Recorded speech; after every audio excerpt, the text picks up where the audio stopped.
Hey guys, this episode of the podcast is going to be a little bit different from the normal ones, where we are actually going to be starting off with the regularly scheduled podcast at the beginning. Then at the end, we're going to have a second section with our live reaction to the patch notes and going over the individual pieces of the patch notes together. So if you don't want to join for that, feel free to hop off at the middle of the podcast. But if you do, stick around and you'll enjoy it. All right, guys. Hey guys, and welcome to the Path to Exile Podcast, Episode 6. I am Cal Torek, and joining me every week is Miso Shiro and Dead Rabbit. We are partnered with Mobalytics, and a few things to plug real quick before we dive into the episode. We are on Apple Podcasts as well as Spotify. We have been getting a lot of favorites there, and we appreciate you guys supporting us there. If we can hit 100 favorites or 5-star ratings on Spotify, that's our goal right now. So please head over to Spotify, Apple Podcasts. Yeah, support us there. We're loving it. Today we just watched the big announcement stream. We have a lot of things we're going to go into. We got some patch notes hopefully later. Boys, Miso, you just talked about how this was the most hype gaming thing you've been through. Like at least for 0.2, this was insane. Yeah, I don't know. It's crazy because, and we'll go on to all this stuff later, but there was no new class, no new Ascendancies, none of the stuff that normally you feel like people will be like, oh my god, this is crazy. But I am more hyped for this update than I was for 0.2. With Amazon, it was cool new class, whatever. But this feels like it is absolutely just evolving into a brand new game, which just has me so excited. Yeah, this is a great time to be a Path of Exile 2 player. I just really quickly talk about that. They did announce a free weekend. This is the first free weekend that Path of Exile 2 has ever had. We're going to be gassing up this game a lot this episode. This is not the best time to play Path of Exile. If you've been holding out on waiting it, everything that's coming is everything we've wanted. But let's just go ahead and just dive straight into the pod. I don't want to waste too much time. Again, in about 90 minutes, we're expecting patch notes, so we're going to pivot to a patch note read eventually. But for now, we're just going to go through stuff. Dead Rabbit, we saw that Act 4 is coming with a open route in it. You start in Act 4, you go to a boat, and then you can go to whatever island you want. You come from Diablo 2 where you don't have that free-form experience for the campaign. Are you excited for that? Yeah, I mean, it depends a little bit, of course, how in the end it's gonna look. But in the end, you probably need to do anything or everything anyway. So, but I really like the whole approach about it's probably just gonna be level scaling at that point, and you can just do whatever you want at the certain time that you want to do it.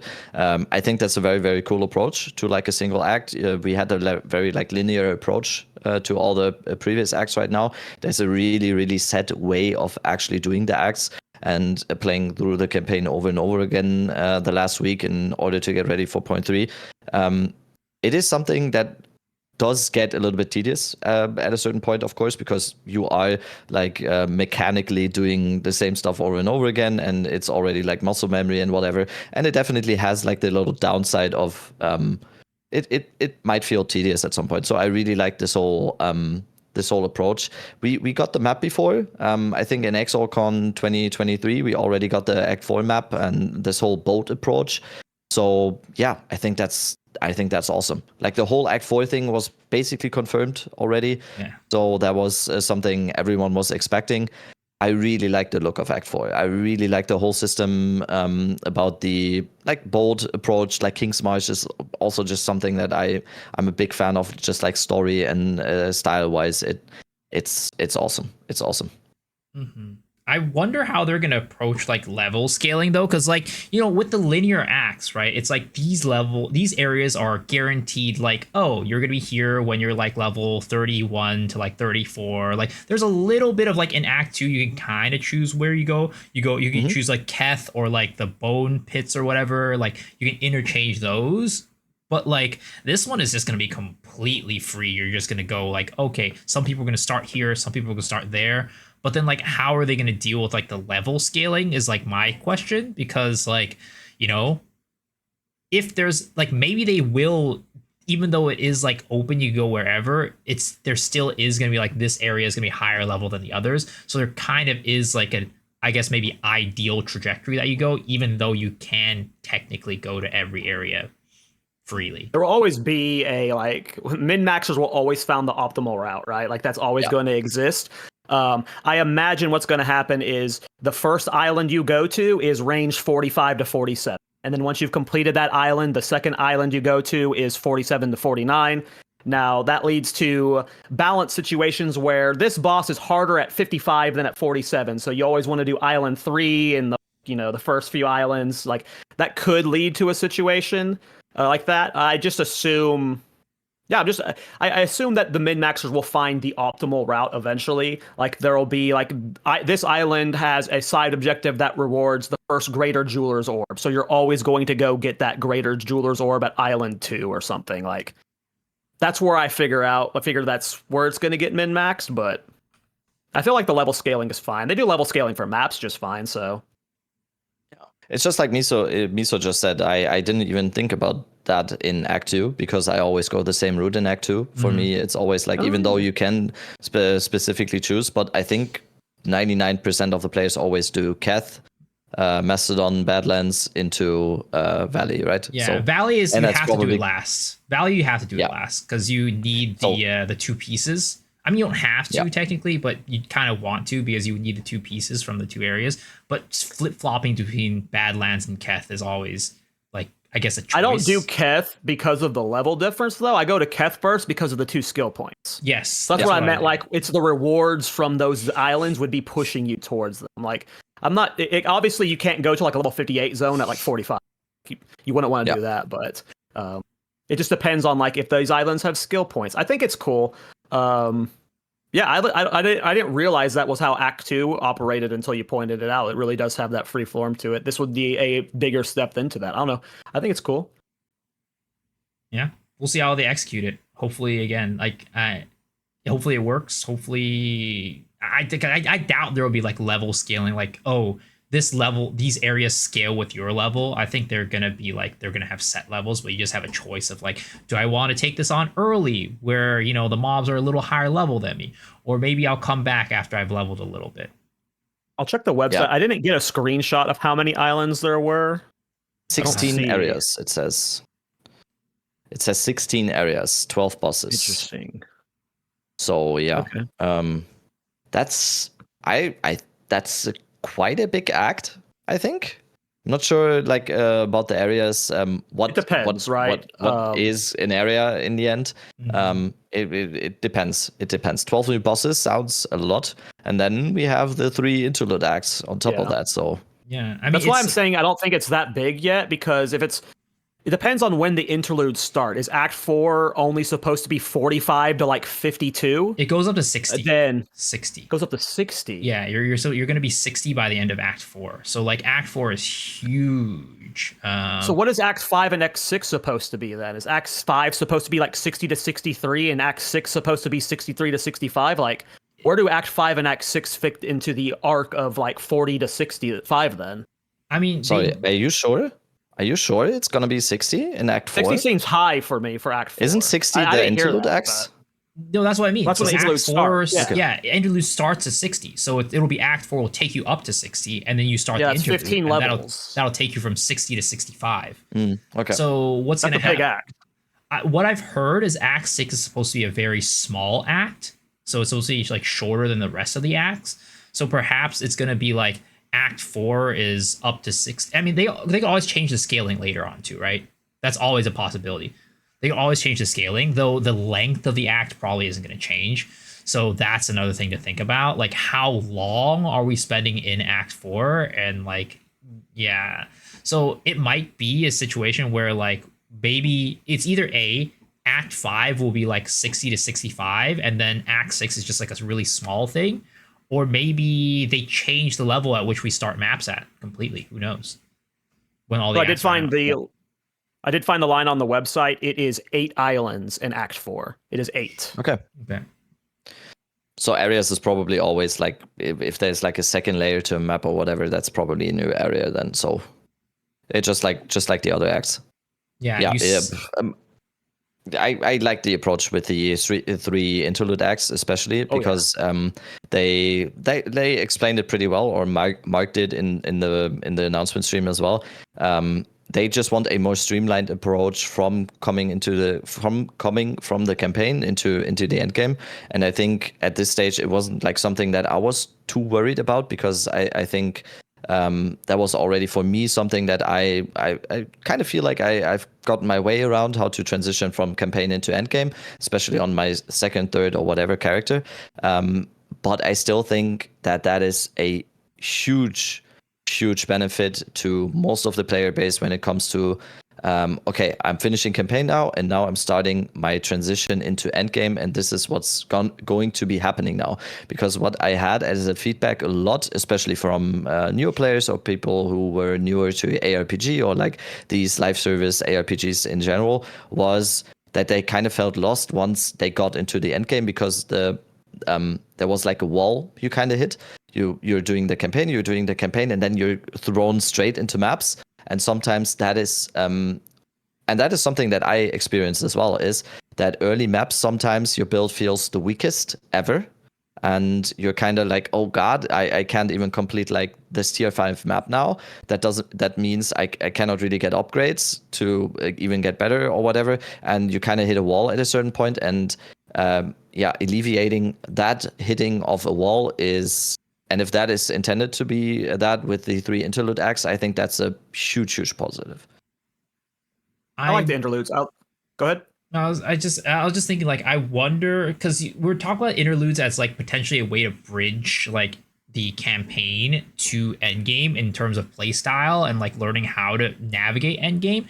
But then like when they get rid of the interludes, it's going to be back into Act 4, Act 5, Act 6, and then endgame. So it's like, I wonder if they're going to keep something like an interlude-ish thing to like help make that transition a little bit more seamless, or if they're just going to go back to the old thing where it's just campaign and you just get popped into maps and it's just a completely different environment.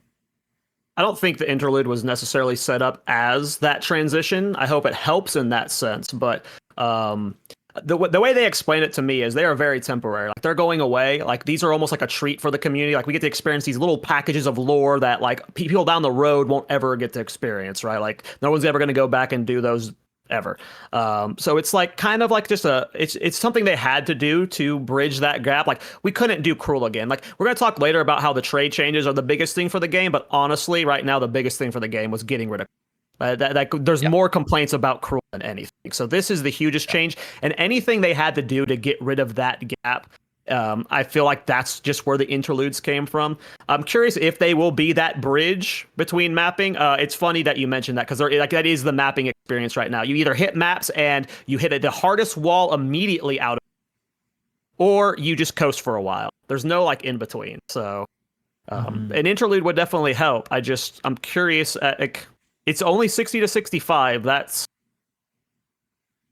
it was like that's 8 areas per. 19 areas, 12 new bosses. It says on the interlude sheet here. Is that what it says? Yeah, 19 new areas, 12 new bosses.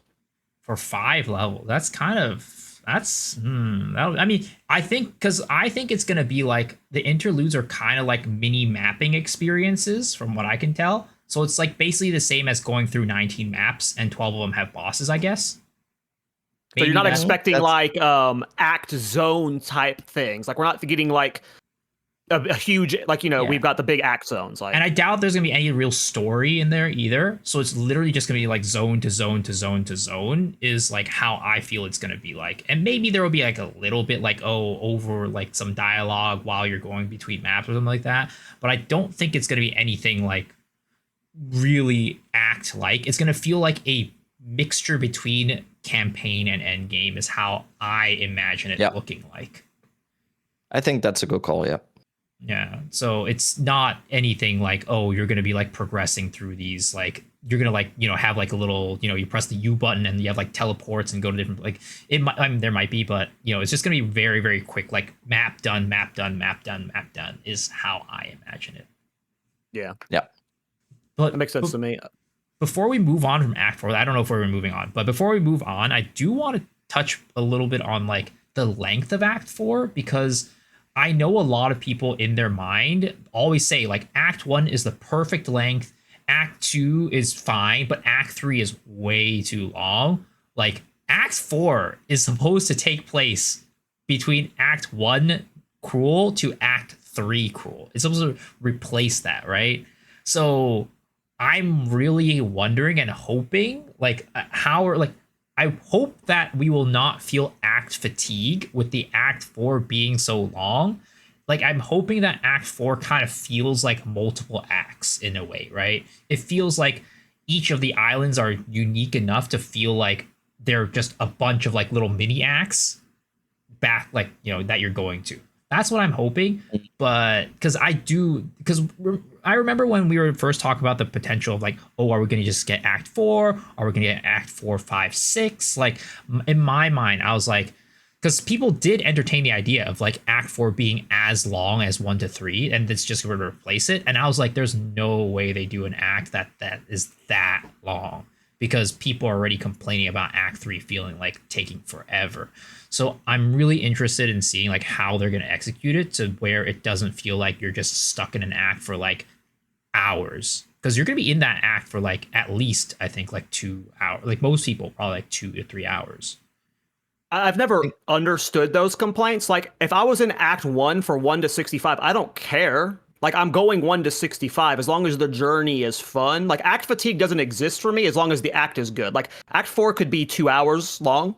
It's like 3 or 6 hours long if like it was good. Like, I never understood act fatigue. Like, I think you're just like it's just bad design fatigue. Like, Act 3 is just horribly designed, is why people got bad of that. But I don't think like does the numeric number and the like sometimes the background changing, is that really what like pushes people on to like, I'm not bored anymore because we're in a new act? I think Act 3 just kind of sucked, right? Like, if Act 4 is super long, I don't know if that's necessarily bad.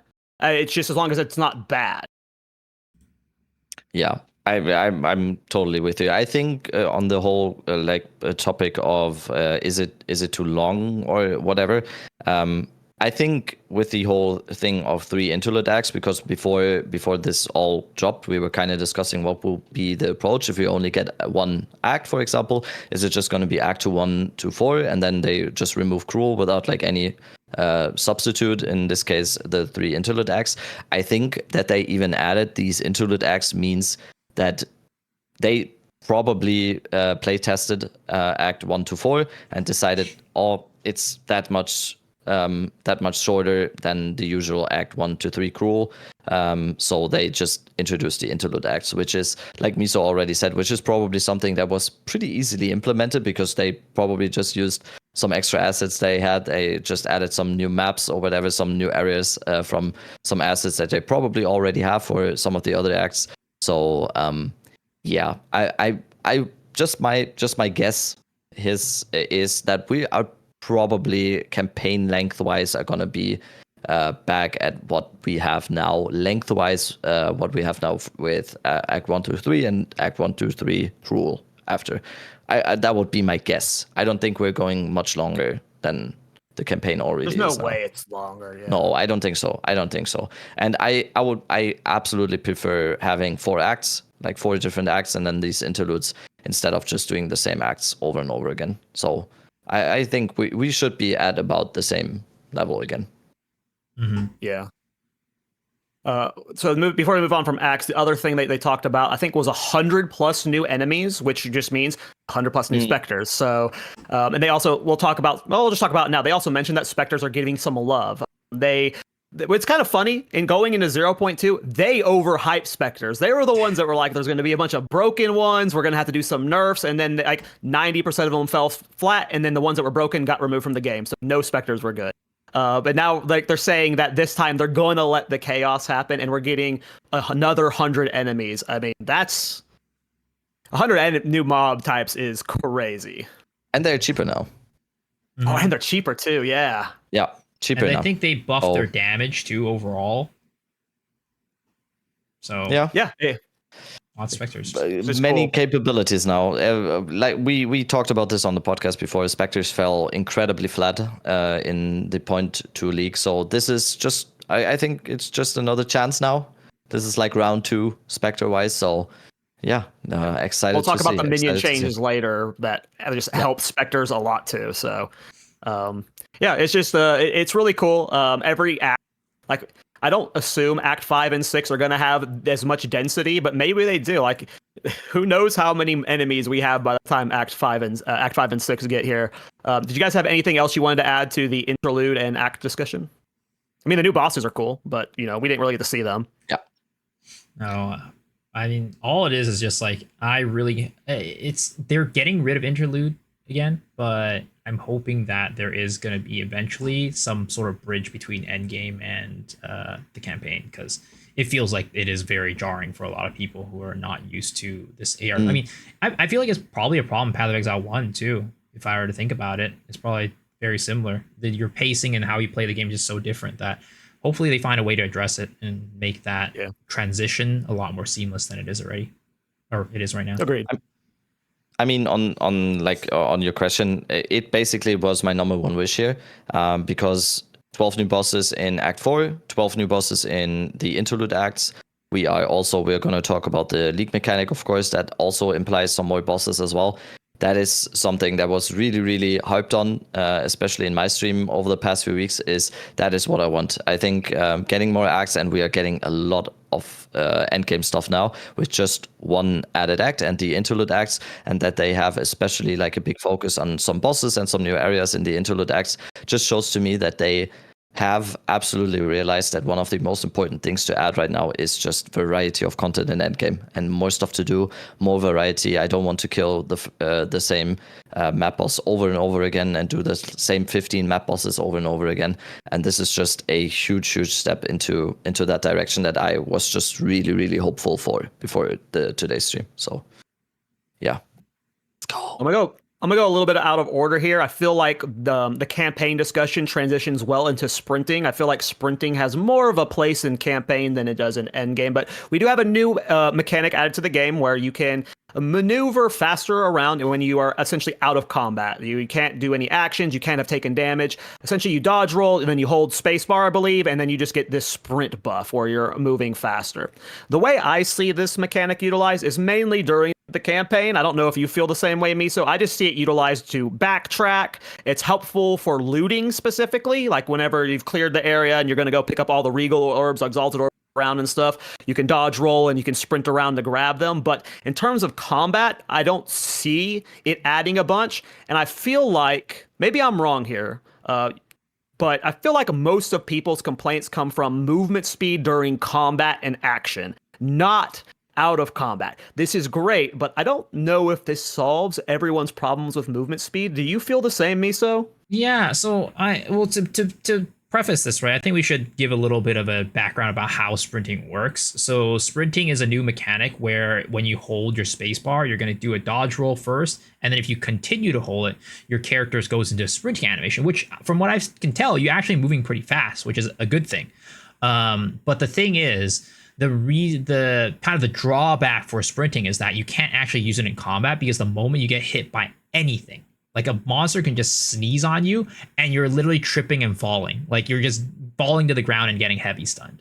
So it really is an outside of combat mechanic that you're going to be using to traverse maps faster, which is why you're not really going to be using it in combat. And they have said that it is specifically for outside of combat maneuver. Now, they did also mention that something you can do is you can roll away and then hold, like if you're fighting a bunch of mobs, right, and you want to run away, you can use it by rolling away and then holding sprint. And usually, as long as you're dodging for the projectiles, I guess, you're not going to get like hit. So they did mention it as a method of like running away from monsters.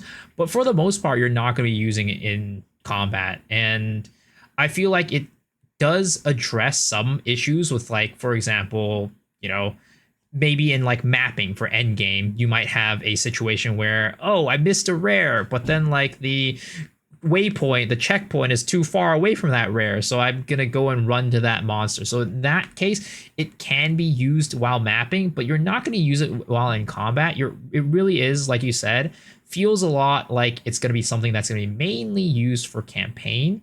To move around the map faster, because the, I guess, mob density in campaign is much lower than in maps, so you can afford to use it to run from point to point and help with like exploration and stuff like that, to find areas in the campaign a little bit faster. But yeah, I think your most people's mindset is that it seems like a little clunky. To me, it seems like a little bit of a band-aid fix. I'm hoping that later on the line they might add something a little bit more, I guess, universal and feels a lot better than this right now, because it does feel like they kind of did throw it in. But again, we'll have to see it in actual practice to really be able to tell how good or bad it is. In my mind, I was just hoping that in the campaign they would make the map smaller or just make it a little bit easier to traverse. But we'll see how it goes. Yeah, I think like you said, it does feel like a band-aid. It definitely does. When I first saw the mechanic, I know we can finally talk about the leaks that happened before the announcement stream today. That was kind of the whole sprint mechanic was like the moment where I had like, okay, this might actually be fake. I think because I didn't really think that was something where I was being like, oh, yeah, that should be in the game. That doesn't mean I think it's either bad or good or whatever. I just thought like, oh, I don't know how this fits into the game, but I think, like you said, it will have some positives. It absolutely will. Like backtracking, for example, like having stuff where you actually feel safe in sprinting, whatever.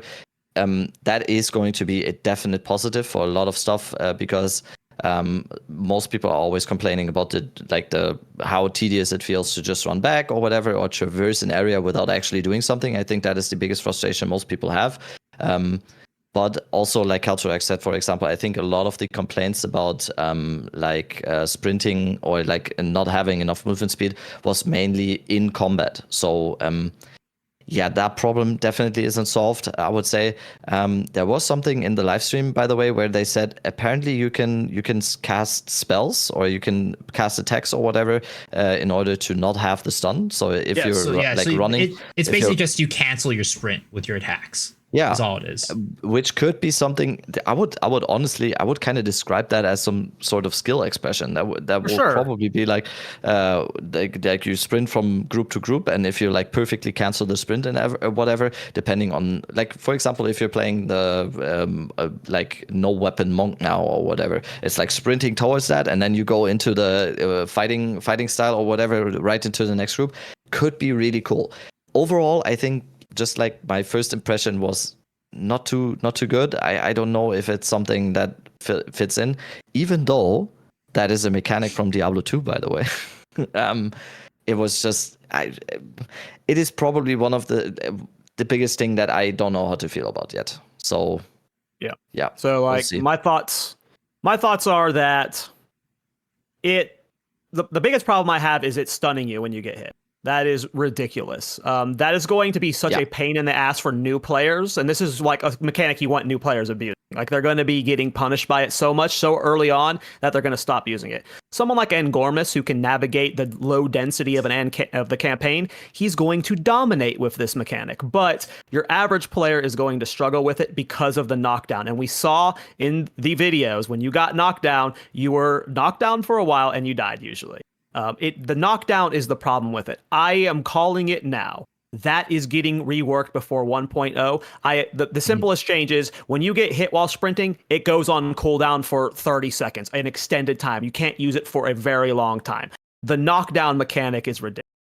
If that's something that's baseline for every class that you're wanting, it's something like that is core to the game at this point, right? Like you're going to be expecting everyone who logs in to immediately use sprint. From leaving the starting town, you're going to start wanting that player to use sprint. It can't function that way. It just absolutely can't. That is just, it's too punishing in my head. Maybe I'm like being I don't care. Like I'll be fine, but I'm thinking about like the average guy, and that just seemed way too punishing to me. Way too punishing.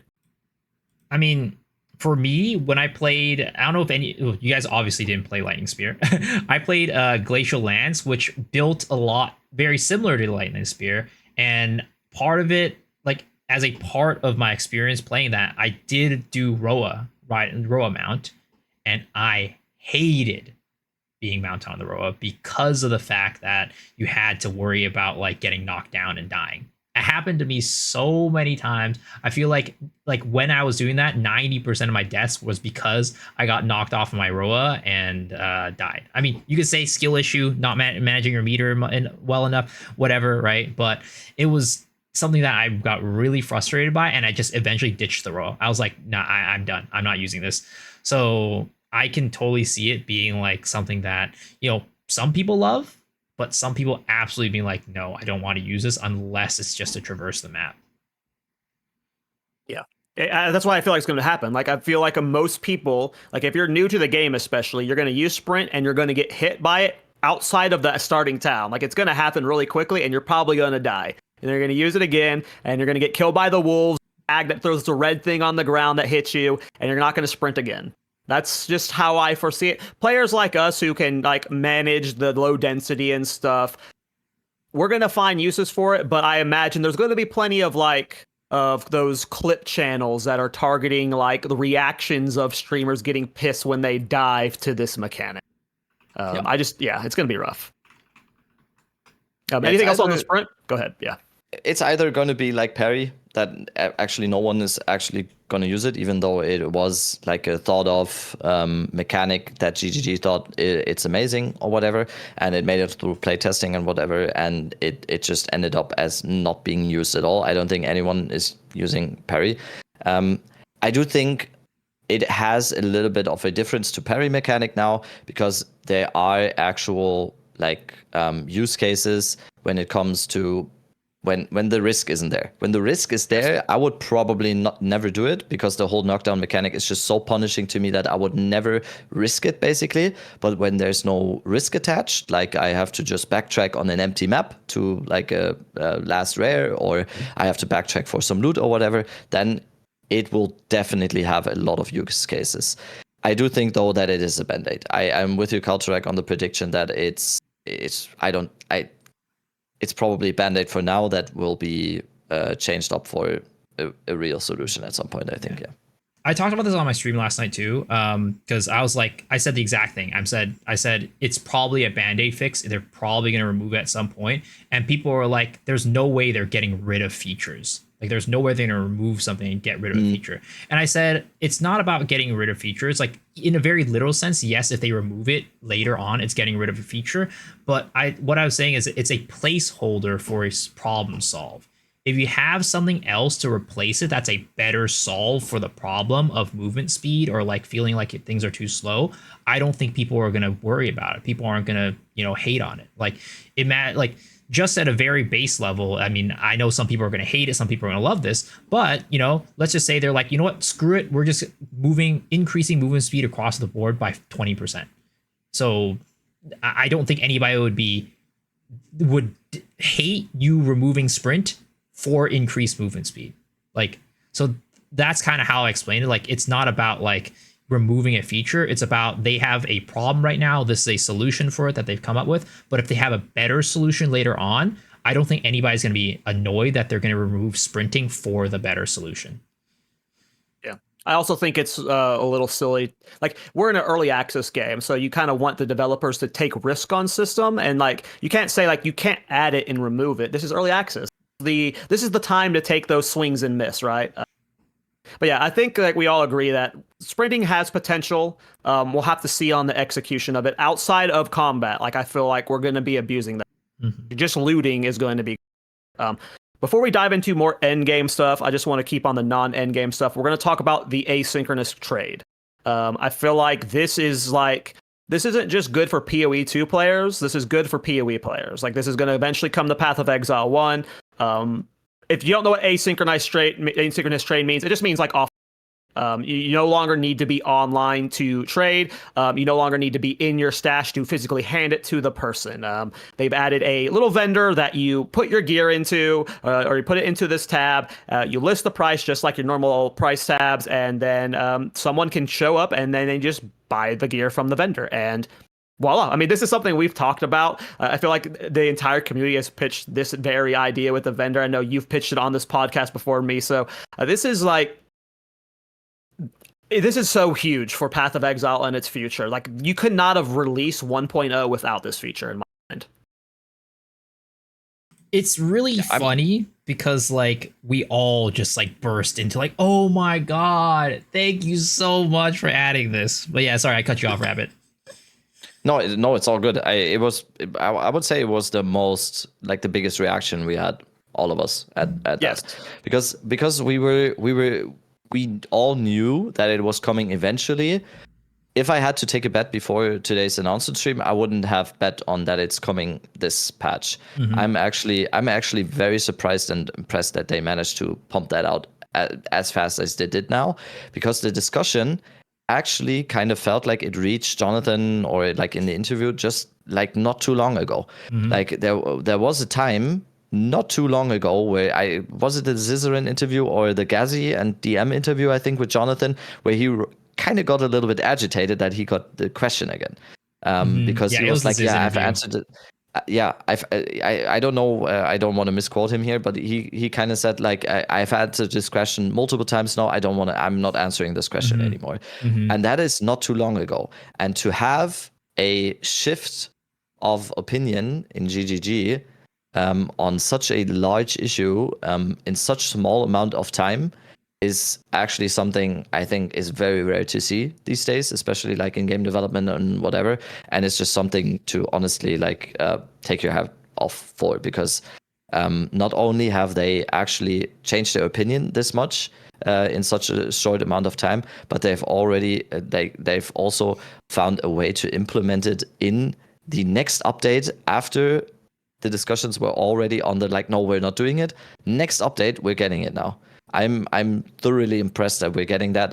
We talked about this topic multiple times on the podcast. I think that is it's just a net positive. Yes, people will find stuff that is going to be a negative. There's always when one door opens, another one closes. I know it's the other way around, but it's just it's just a net positive. I already said on the announcement stream, I am already looking forward to logging in every day and checking my vendor. It's just, how awesome is that? Every time you log in, you're gonna be like, oh, there's 15 bytes in my vendor. Like, it's just so good. It's gonna be so much fun. Oh, quick update from a Q&A. Apparently, this is news that I didn't know about, but they reworked mana cost too for skills. Oh, Oh yeah. They talked about like attributes, but they did not talk about mana attributes. cost. That is pretty big. That is big. That is very big. Basically, in the Q&A right now, they're basically drip feeding what we will probably get in an hour anyway. So they're like drip feeding. Yeah. So I mean, it's not that big. Thorns, Magma Barrier, Arctic Armor, they don't cost much. The important skills. Yeah. I am just like, that was something I was asking myself when we were watching the stream, because you might have noticed how excited I got when I saw the Zork portion of the stream. That was just my first question, because if they didn't fix, or if they didn't walk back a little bit on what they did in point 2 when it comes to mana stacking and mana cost overall, all that they showed would be kind of for nothing. So I kind of thought it must be that mana stacking or mana usage is gonna be it needs some love. So all the two, like both Sorcerer's Ascendancies, were less than 1% played on PV Ninja just as of yesterday, and that is mainly due to mana just being outclassed by everything else.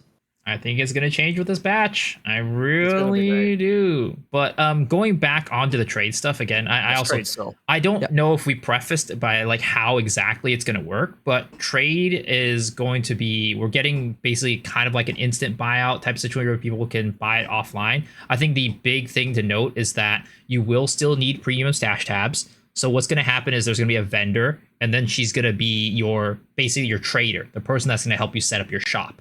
And then you put your premium stash tabs into her, but you're going to have to convert your premium stash tabs into vendor tabs.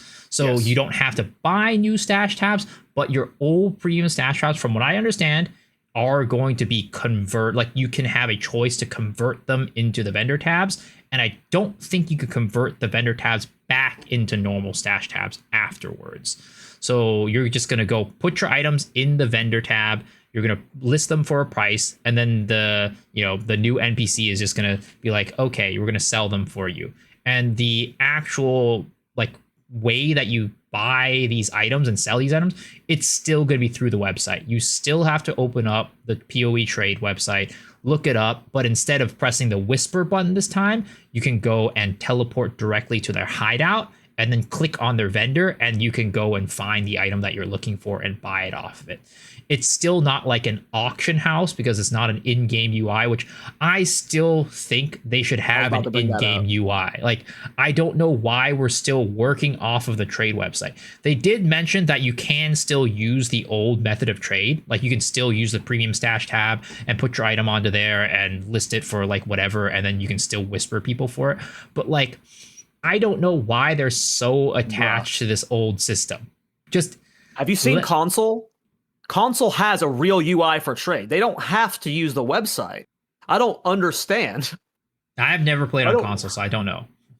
I've seen screenshots, and it's like, I don't understand why we can't get it in game. Like, it not being in game is like the biggest detriment to new players using the system. I just think, just my personal like speculation, I think they wanted to get this out as soon as possible because I think they all knew it would be an absolutely hugely positive thing for this announcement to have this implemented in any way. If it's an auction house, if it's an in-game type thing, I think they just wanted to have it implemented because they knew what the reaction to that would kind of be. I don't think this is going to be the finished state of the trade experience. I do think eventually, and you can quote me on this in like 2 years or whatever, I do think it's eventually gonna make it into the game, because I just think this is the first step into that direction. I'm super happy with that. Oh yeah. I'm very satisfied with it. I'm really happy, but I hope it's what you said. It's like a first iteration that they're gonna continue improving on, you know, as we go forward. Because yeah, maybe it was like I remember that Jonathan literally said in, I think there was a Japanese interview with them a couple months ago, like a month or two, maybe it was even just like a month ago, that they said that they're working on this new trade, and then that they weren't sure when it's going to come. So the fact that it's coming this patch was just like kind of mind blowing to me. So maybe it is, you're right. Like, they just wanted to find a way to get it into the game ASAP, and then down the line they're going to improve upon it. Hopefully that's the case, and hopefully they don't just like sit on it for like years and years and just don't iterate on it and be like, no, it's fine. People are happy with it. It's better than what it was before. Yeah. I think for me, the biggest thing I want to see from GGG is whenever they feel like they've finalized the trade system, but like I assume that's right before they port it over to PoE 1, I want them to like, if there's no in-game tutorial for the trade system, they need to do like a video guide on the official channel or something. Like trading is just, I've had so many friends that quit because of the friction with trade. Like, I know that there's some tryhards, or you only play solo self-found, you're not a trade person. A majority of people do trade, and it makes their experience easier. They will not make it through the campaign without trade, like, period. They're just not capable of doing it. So yeah, I just want that experience better. Before we dive fully into all of new endgame stuff, I wanted to address the elephant in the room. We got 0 new classes and 0 new ascendancies, and yet we're all still so excited. That just shows you how awesome of a patch this is. We have talked about back and forth, like, is there going to be a new patch or time? I've jokingly said I don't think there's going to be one, just because, like, to play contrarian, but I didn't actually think we wouldn't get anything new. 0 new ascendancies, 0 new classes. If you would have told me to bet money on that, I would have, like, no chance. There's no chance of that. Dead Rabbit, like, are you shocked that there's nothing new? Obviously, this patch is going to work with it, but are you shocked there's nothing new? I'm shocked in the way that I personally don't really care that there's no new classes and new ascendancies, but that is literally just me. I'm not saying that anyone should not be like disappointed that Druid isn't coming or whatever. This is literally just my subjective opinion. I'm kind of shocked in the way that they have had like the hubris to not do that, because it will be the number one attack point in the next few days. It's going to be the absolute attack point for the Doomers to say like, oh, still no Druid or whatever. For me personally, and I said this before the announcement and whatever, and when people kind of said, yeah, Druid is kind of confirmed and whatever, I always said like, I don't really care for new classes right now. I care for exactly what we've gotten today. I care for more acts. I care for, like, in this case now, Interlude acts. I cared that Cruel is removed. I wanted more endgame variety. I wanted more endgame crafting. I wanted more stuff to do. It doesn't help me to have the Druid class now when there's not more to do with the Druid class. If there's not enough endgame, if there's not enough variety in endgame, if there's not enough maps, if there's not enough bosses, if there's not enough league mechanics to do or whatever. Yes, I fully get it, especially if you're like especially looking for a specific class. Some people want Shadow, some people want Templar, some people want Druid. I absolutely understand it, and I understand at the same time that this is my subjective opinion, but I think the priority list, just for me in my head, and this is what they have shown to be the case for them as well, was just different. My priority list was not classes on top. My priority list was content on top, and then everything else below that. And that is why I personally am super happy. I would never complain about not getting the Druid here, because I like this is all the classes that we have now have been basically reworked. Like we're going to talk about this. It says in red letters, major rebalance, all classes buffed, 150 new notables, 12 new skill gems. Like that is that is Druid and Shadow and whatever. It's like, yeah, there's gonna be so much stuff. You have seen, like, if you've watched the announcement stream, what was on there, like the notables, the new keystones that make like are completely changing a whole class and whatever. Like the monk ascendancy, like all the monk ascendancies are just completely new now with the whole no weapon. What is it, unarmed combat stuff? Unarmed. Yeah. Like unarmed combat. Like that is basically the same for me. I honestly think this is the way better approach for now. Mm-hmm.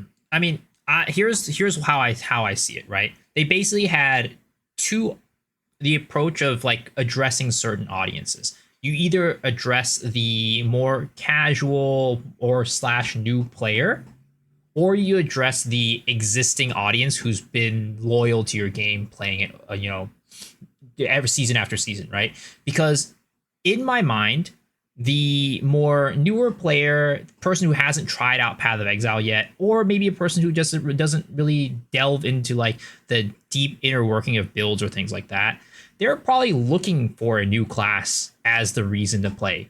They're like, I've played this game before, I've played these classes before, like the skills are the same, like why would I want to play this class? So like the flashy headline is going to be attracting that newer player and that kind of more like casual audience, right? But the fixes to the problems that exist within the game and, class balance, adding these new things to rework the classes themselves, that is addressing the more loyal audience, the loyal fan base that has been playing your game league after league after league and have seen these problems. That's the thing, right? A lot of these more casual players probably don't experience a lot of the problems that they fix because they're just in there playing the campaign, having fun, whatever it might be, right? I think that they're happy, with Act 4, but I think a lot of those people are going to see that there's no new class and be like, why am I coming back for this season? But the people who are like us are just looking at this and are just like, oh my God, this is absolutely insane. This is a brand new game. This is way better than any class could ever do. So it's just them basically saying like, hey, you know what? We love you guys. The people who are playing this game, we understand you're very important and we want to make it right to you guys because last season was kind of a flop. Like, even though like we saw like a lot of potential and a lot of great stuff from it, but a lot of people did kind of see it as a flop. Yeah, just looking at it from like the game design perspective, we'll talk about it soon, but they've completely redesigned the support gem system and what that alone is going to do to balance, ignoring all the balance they've just done to all of the classes and the skill tree. The support gem change is a sweeping change to the entire meta across the board. So you're talking about introducing new classes and new weapons into that environment. That also just might be a little bit too chaotic for GGG. That is a very overwhelming balance load when you're also taking into account the bugs that would be coming with these new classes, these new weapon types. You just never know. So there's a lot going on there. I feel like all three of us, we are not upset by this at all. I'm glad that you said it the way you did, Rabbit. this might very well be a focal attack point for the doomers in the community. I'm curious to see what the reception is going to be like over the next couple of days. In my mind, I don't know how many classes are in the game. Was it 18? We just got 18 new classes. Like we got new classes. It's a new game. Like we're going to be playing with an entire new loadout with skills. All of the skills we're about to go into, or I don't know if we're probably not diving into these skills, all of the skills, but a lot of them got some significant reworks. Like Molten Blast. Like anyone who's played a Molten Blast build, you want to revisit a Molten Blast build with these changes, right? Like it's going to feel so much better. So it's a lot for GGG to tackle. I don't know if that's the reasoning, but I just like wanted to throw that extra thing out there. This is already a lot. I mean, we got the new support gems, we've got the 40 lineage support gems, and then we've got all of these class changes. I mean, it's too we got the patch notes coming up. It's too hard to go into all of these changes, but what is the big things that's standing out to you right now? I mean, you talked about the martial artist, the unarmed mark. Is that the biggest class change for you that pops out? I don't mean to put that in your mouth. You can put anything out there. Yeah, no, I mean, in terms of like class changes, I wouldn't necessarily call them class changes because these aren't like tied to specific classes. Like you can use an unarmed build with any class, right? As long as you get to that part of the tree. So it's not really a class change, but it's definitely like a new play style. It's a completely new play style, which I'm really excited about. And I think like with the Sork stuff too, right? That's a new playstyle with the elemental infusions that you have to go and like, pick up and like infuse your attacks with and things like that. Like it's a new playstyle rather than like a change to the class. So, but I feel like there are just it's like crazy because like, again, with like the skill stuff, it feels like a lot of the skills feel like brand new skills. Like for example, it was like the toxic pustule, whatever that one's called. Poison burst. I don't even remember what it's called, but that one is like changes the animation completely to make it feel like a completely new skill, right? So I think it's just like there's a lot of stuff in this game that has changed to a point where like as a person who's making builds, I'm like, hopefully my brain is big enough to like wrap my head around all these changes because it feels like everything, like the way things are working is just completely different. Like the way that I think about building my builds last season, I feel like it's going to be in a completely different way. Like we have to like kind of start from ground zero in many cases on like thinking about how to actually formulate like what does this build like look like at the beginning. Like at the beginning it's probably gonna look very similar, but then like when we get to the end game, it's like with all the support gems, it's like, well, now I have to think about, okay, well, this skill, like we want to have a level 3 support gem for this skill because this does this. It's like there's so much stuff that I need to think about now. So it's like even though like they're not necessarily new classes in the way that we might think there is, it's like every character is just new because we're going to be building them so differently. That was actually something I'm echoing that sentiment. I like during the whole stream and everything, especially when I saw the Sork changes with the I don't know what to call it, but they basically changed the whole way sources works, like from the bottom up.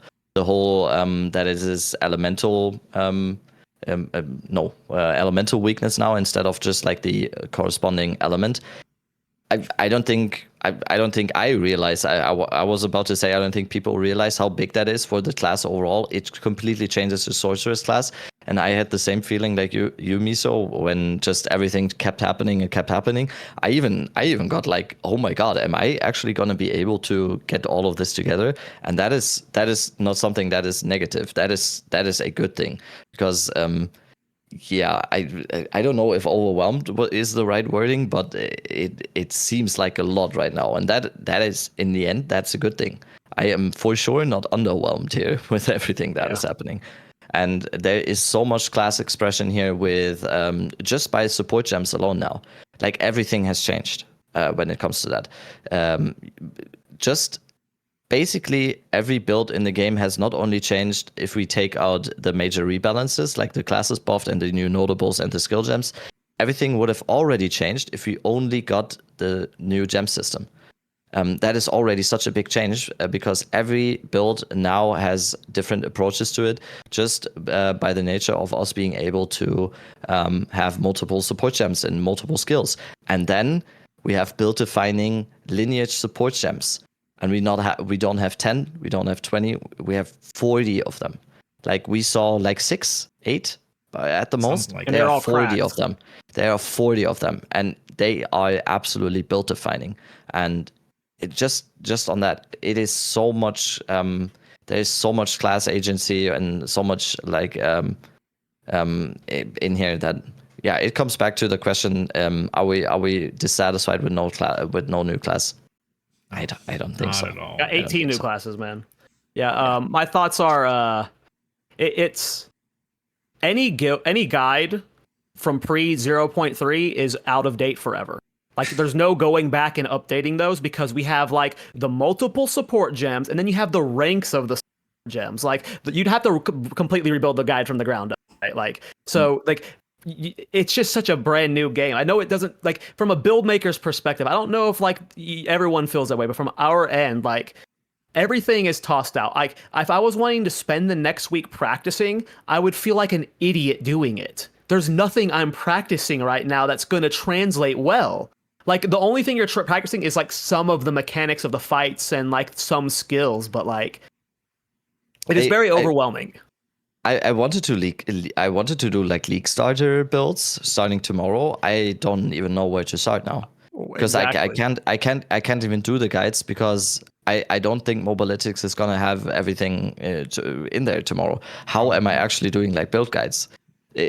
I'm a little bit sad about that because from a content creator perspective, of course, the whole doing league starter builds is always going to be a thing that is something that is very, very important to us, like engagement wise and just like getting our name out there and getting videos clicked on. It is something, but I wouldn't feel comfortable like actually doing league starter videos right now because I have no absolute clue what it will be in the end. I can like do it like last league. Last league I did it as well. I did some ideas I had, but I didn't do straight up videos on that or whatever. But basically I think that I don't know if there's even an angle here to do any kind of league starters now. I actually don't think so because how? Where do you even start with a league starter now? I know ED Contagion, for example, is probably still good, but there's probably about going to be it. so many. There's That's all you can say is even EDCon in is that. good. Yeah, lightning. You can probably still do lightning arrow in campaign. You can probably still do crossbows in campaign. That's all I can say. But otherwise, it's impossible. It actually impossible. I'm a little bit sad about that because I actually like doing league starters, and I always feel like it is definitely something positive that I can provide to my community doing like this league starter type stuff.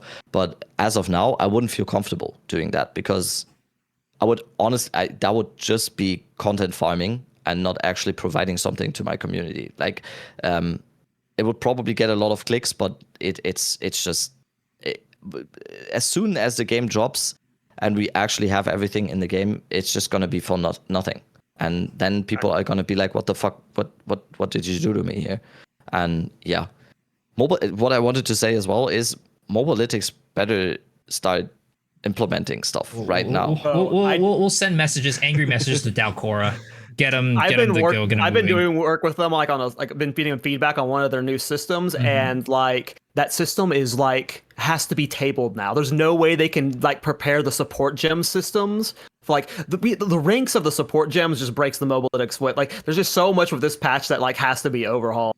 I bet they can scramble to pull some stuff up, but I agree. Yeah, it's gonna be interesting. Go ahead, Miso. You're gonna say something? Oh no, I was just saying that we're gonna go push on Dalcora. Just tell them, hey, get the stuff ready because we want to make builds, we want to make guys, we want to put stuff on your site. So get that together so we can put it up as fast as possible. But I also think like as might not be interesting to viewers, I don't know, but as content creators, I think that I don't think there's anything wrong with like making like, hey, here's like a what I think I'm gonna be doing for the league start, and then just have it like evolve over time, and you could make update videos and things like that. That's kind of like what I do, to be honest. That's for like how I a lot did of it my as well. guides. Yeah. So I think we'll find our way to make it work out. But yeah, it's really at this point I'm like I don't even know how to wrap my head around like how to make builds right now because it's just there's so much stuff that's new, and I think like some of the coolest stuff is like the passive tree stuff. It's not even just like they added nodes. I think fundamentally and structurally like they kind of changed how the passive tree works and interacts with your characters. I feel like the role of the passive tree has gotten even more important than before. And Specialized. yeah, it's a lot more specialized. And in a sense, like, I don't know, it kind of has become more complicated, which some people are probably happy about, and some people are probably like, because when it comes to like newer players, like I think again, I always go back to whenever people, because Path of Exile 2, when it came out, it got a lot of eyes from like more like not as hardcore ARPG players, right? Not the core players. And there were so many reaction videos of people just like, oh my god, this passive tree is overwhelming. Like, what is going on, right? So it's like when they add more stuff to the passive tree, it gets people like us excited, but then it gets the people who aren't like, hardcore RPG fans like, oh shoot, this is so complicated.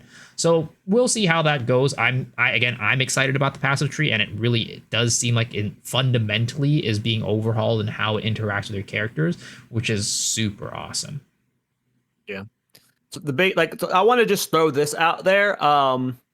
If we're taking the current game and they're doing what they're saying, where they kind of just buffed everything, a lot of classes are going to be campaign viable. And a lot of classes a lot of build types are going to be like Waystone 15 viables. Like if they're just literally buffing up like the bottom, like that's going to, I wouldn't be too nervous, just like throwing this out to viewers about like, if you want to just like try one of your favorite skills, if what they're saying is true, these patch notes are just a buff fest, I imagine that you can probably get away. Now, Miso, you played. Definitely seems. Yeah. You were deep into PoE 1. I never did Abyss. I was completely clueless to the mechanic. We have the new Abyss League coming. Can you explain the Abyss mechanic to not just the viewers but to me? Yeah, so I mean, I played quite a bit during Abyss League, so Abyss was one of my favorite mechanics. I mean, again, some of the newer mechanics probably people like a lot more than Abyss, and when Abyss first came out, it was actually really funny because it was so hard. The Abyss monsters were so strong, and people just kept dying left and right, hardcore. It was hilarious. But Abyss, basically how it works is like, and in Path of Exile 2, it's actually working a little bit different. In Path of Exile 2, how it's going to work is Abyss is kind of like I guess you're going to see a little icon on the map, or a little kind of like a hole on the screen, right? You walk up to it, and it's going to basically open up a big like fissure in the ground that's going to snake around, and as that fissure snakes around, you're going to kill monsters. Are going to pop up for one, but then also the monsters around it are going to be interacting with you while you're following that fissure, right? As you're killing monsters in that fissure, it's going to feed the rares and their affixes into the fissure, and at the end of the fissure we'll basically have like a big kind of, I don't know, pit that pops out, and a bunch of monsters are going to spew out of that pit. And those monsters, depending on what monsters you killed while the fissure was going, it's going to affect the monsters that come out. It's going to feed the affixes to them. It's going to feed the types of monsters, like rare, magic, whatever, to that pit, and make that pit harder. With the harder the monsters you are that you kill on the way, the harder that pit is going to be. And then afterwards, you kill that stuff, and I think you're going to get, in Path of Exile 1, you got a reward from it. I'm not exactly sure how that's going to end up here. Whether you're going to get a reward from the pit or it's like the reward from the monsters. It didn't seem like there was going to be a reward from the pit, because in Path of Exile 1... Wasn't it the bones? The bones for like the crafting stuff? There wasn't like the bones how you access like the bosses and something? I remember them seeing like crafting bones. Yeah, there's like crafting stuff. There's like, yeah. Maps. It's more of like, I'm just trying to figure out like how they're going to give the rewards, I guess. Because in Path of Exile 1, at the end, there was just like a chest. You'd open it up and you'd get like a specialized jewel. But in this one, you're going to be getting various things like crafting material, like kind of like meta crafting materials. You can also get, I think, and this is probably not part of the actual like doing the Abyss in the map, but they're opening the floodgates to a lot of different things, like meta crafting items and like a different type of like kind of socketable that you can put into your different stuff. There's also that belt that you can get as a unique drop from probably like one of the boss monsters. There's just so much stuff being opened up with this Abyss League that I am so excited. The immediate thing when seeing that belt was movement speed. That was my first thing. It's basically, it's like Essence of Horror on a belt, right? It was like 80, what they showed was like 87% more potency of the socketed things. Yeah. Of the socketed items. I just thought like, oh damn, you can get like almost 20% movement speed on a belt now. Yeah, because like it's Lock in. basically the belt is it'll have 2 rune sockets basically, and then that belt gives increased effectiveness of the sockets, and it'll be basically like this belt, the stuff socketed into it will be as though they were socketed into a helmet or a boot or a glove. All I can see is they're gonna be looking the boots one is gonna be premium, and you're gonna put 2 of the movement speed runes into it, and then boom, you're just gonna be zooming like crazy. Yep. Or you could put 2 thorns runes in it. Yeah. One day I'll get these guys to play a thorns build. Rabbit, I mean, I know you.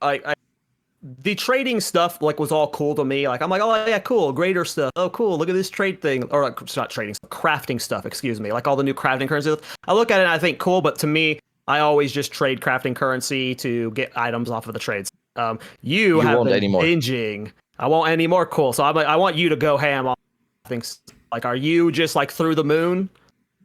Yes. In terms of crafting, this is everything you could have asked for. I think if I had made a wish list before this announcement stream in terms of like what I want as an upgrade to crafting, this is basically it and a little bit more. Because in my opinion, what they have done to essences now, it's like very similar to PV1 essences, but with like a little bit addition on top, and Miso is doing the right expression here. It is absolutely chef's kiss. It is insane. Just if we've only gotten the essences and some more omens, that would have already been a huge improvement. But we've gotten that and more. Just talking about the essences, it's absolutely insane. What they've done to essences here now is going to be not only viable, hugely viable in campaign, but will also have like insane implications for endgame. And you can target farm then. It's not about like having the RNG of going for the perfect essences or whatever it's called is probably still going to be pretty expensive or like pretty rare. I would think so, but there is so much to do now in terms of like deterministic crafting. That is like the buzzword we have been using over and over and over again when it comes to crafting. More determinism. And just the essences now, and just to explain it a little bit for maybe people who have just went over the announcement stream a short while or whatever, you can basically target modifiers now in a way, and depending on the tier of the essences, basically the higher the modifier will be.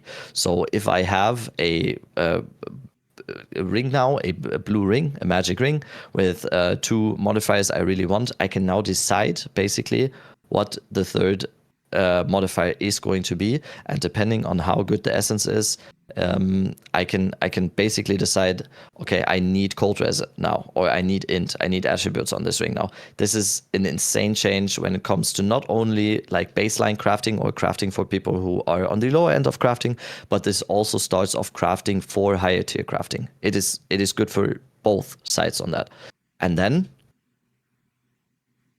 being finished with essences, and then we have like an overhaul to crafting currency now. Like this went completely on the radar kind of, because I was already so bamboozled by all the other stuff. Like I would have probably, if I wasn't so bamboozled from all the other stuff that we gotten before, I would have probably lost my mind just on that. Because the whole thing about like chaos orbs now, and you can target a modifier with a chaos orb, which is basically a whittling on crack.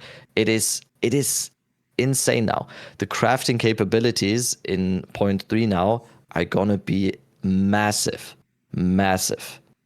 People have been asking for crafting benches or whatever. This, what we have right now here, I obviously calm down our expectations. We have to wait and see. But just from a crafting perspective, this is massive. And I haven't even talked about veiled modifiers from Abyss.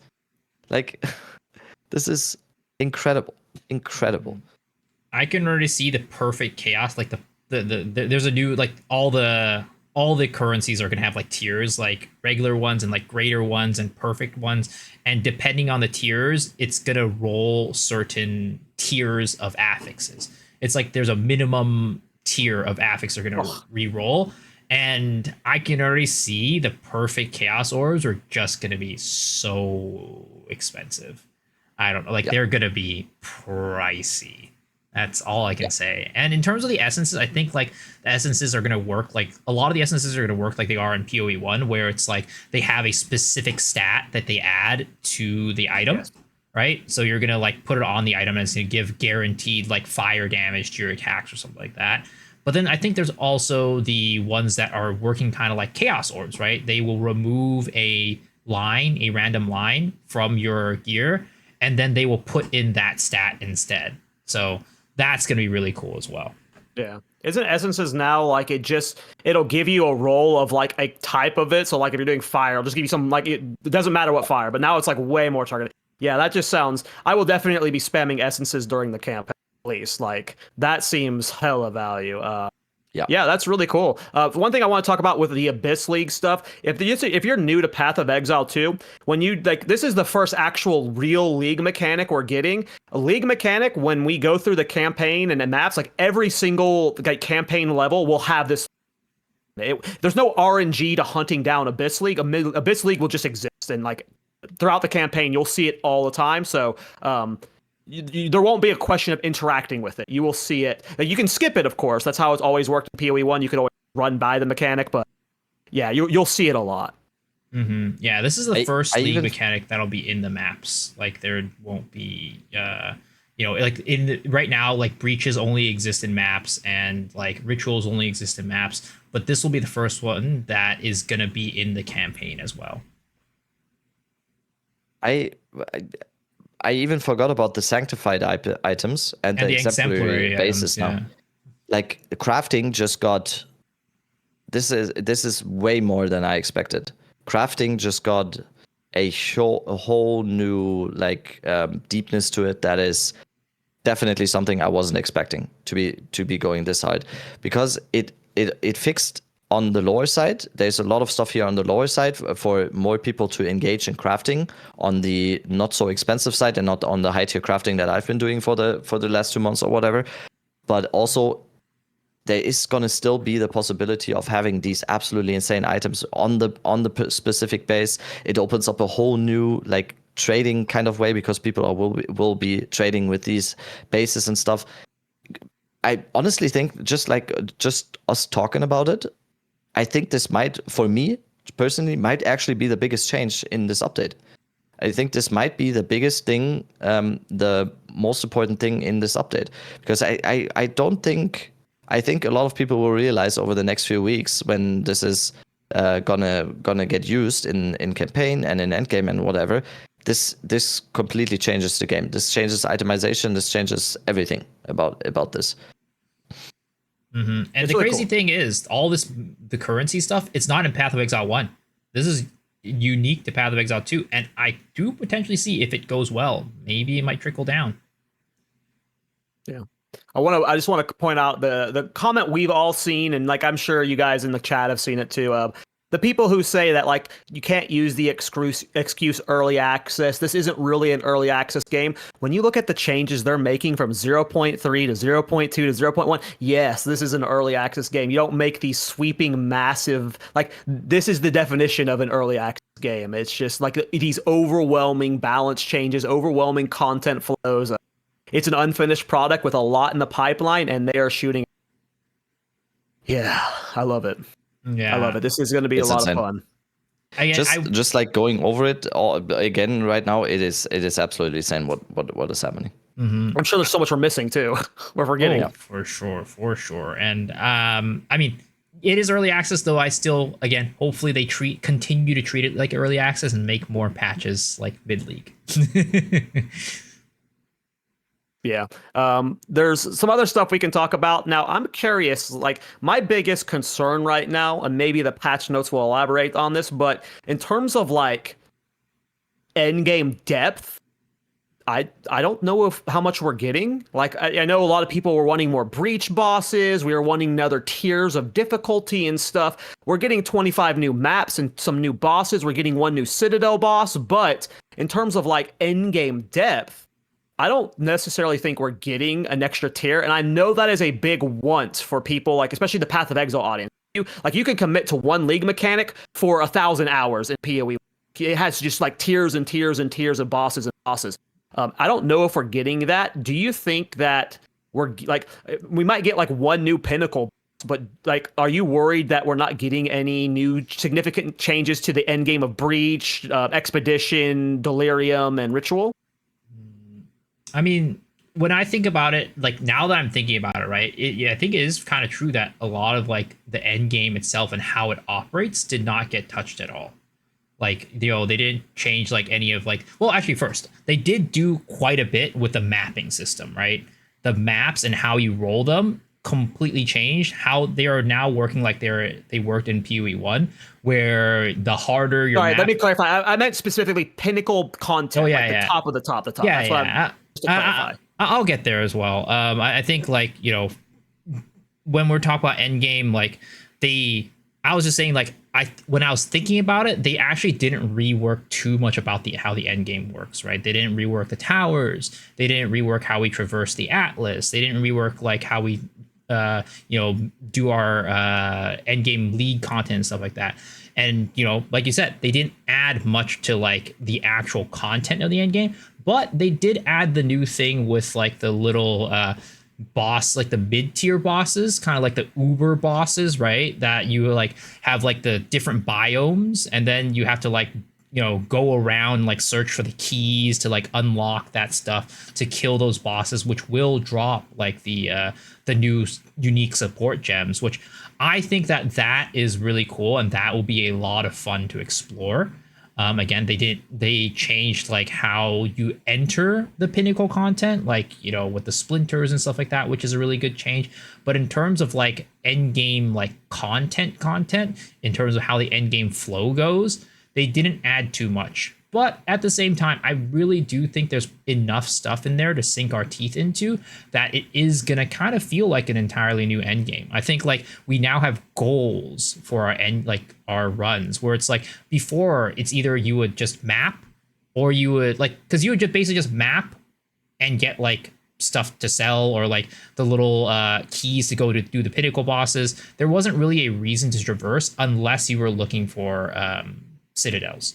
Now it seems like potentially with these new little mini bosses, the uber bosses or whatever, there's going to be more of a reason to go around and traverse, and there's going to be more things to do on the map, which is the key thing. Because like before, it's like you're just mapping until you get to citadels. Now you also have these like uber bosses to do while you're traversing the citadels, or maybe that's just another way to farm currency. Just look for these uber bosses and just kill them. My question is, do you guys think we have the new Citadel, like when you're killing Citadel bosses with max Atlas passive, you get the greater tier of the fragment. To me, it didn't sound like those greater fragments were accessing a different tier of Arbiter. It'll be accessing like tier 4 Arbiter, the current tier 4 Arbiter. Is that the vibe you guys got?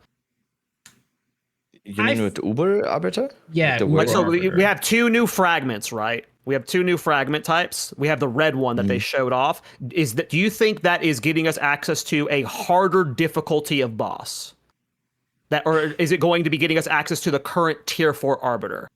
I mean, they're calling it Uber Arbiter, so if they're calling it Uber Arbiter, I would be very, very dissatisfied if it ends up being the way T4 Arbiter is sometimes now with depending on the build, of course. But T4 Arbiter is not really an Uber boss, in my opinion. It's not really. If you find a way, we just showed on the last podcast, we just showed a build of the week with like very, very high investment that just made Arbiter just poof away like that. I really hope, since they added new uniques to Arbiter as well, I think the gloves they showed, that is Arbiter. I'm not sure if that was the case. Let's hope it's much harder. Like on the whole question about it seems like patch notes. Okay. I will cut it short. Well, keep going. I think we should keep going. Yeah, the way I see it with the content we have gotten now, we might have not gotten like a new tier of content of like the how hard the content is. We might have not gotten new pinnacle bosses that are harder than the last pinnacle bosses. We have gotten a huge variety of new bosses, and also like Miso already said, and I think that is a huge part of the game. We have so much more stuff to target farm kind of now, with all the new like lineage support gems, with all the new like crafting currency, with the new omens, with the new essences and stuff. There is so much more to do now, where it's actually going to be like, oh yeah, I'm still missing like this lineage support that I need for my build, so I have to target farm these kind of encounters or whatever. The bosses might not be like we might not be getting like uber bosses where we have like 3 minute fights, but we've got so much more to actually strive for now. Oh my god, the patch notes are so long. I think a lot of it's repeats. When we talk about like the pinnacle bosses and like Arbiter, I think they're just like it'll be interesting because I think Arbiter is just going to work very differently than the other pinnacle bosses, because the other pinnacle bosses is still like the T0, T1, T2, T4 pinnacle boss, like that type of format, whereas Arbiter is just 2 tiers basically. It's either you have base Arbiter or you have Uber Arbiter. And I'm not sure how, like, I'm assuming base Arbiter is probably just going to be like T4 Arbiter, and then Uber Arbiter is going to be a tier above. That's how I think it's going to go, but we'll have to see. Yeah. Okay. But so just the consensus between you two seems to be that if like the current endgame pinnacle peak is the same exact going into 0.3, you guys both have. I'm fine with it. Yeah, I'm fine with it. Yeah. Me too. I just don't know how much the grinders are going to be. Because I know there's the people who only want to play one character for 1,000 hours. Will they have that depth that they're looking for yet? And we'll have to wait and see. We didn't really talk about the levels. The difficulty scaling of maps now directly impacts Rarity. This has been a big talking point on our podcast. I'm pretty excited about that. When I'm looking at like all of these buffs we've gotten, when we talk about like doing like a Waystone 16 with like high delirium roll stuff, I'm excited about the new in-game mapping Rarity changes. Something we talked about a lot, Miso. What are your thoughts on it? Are you hyped?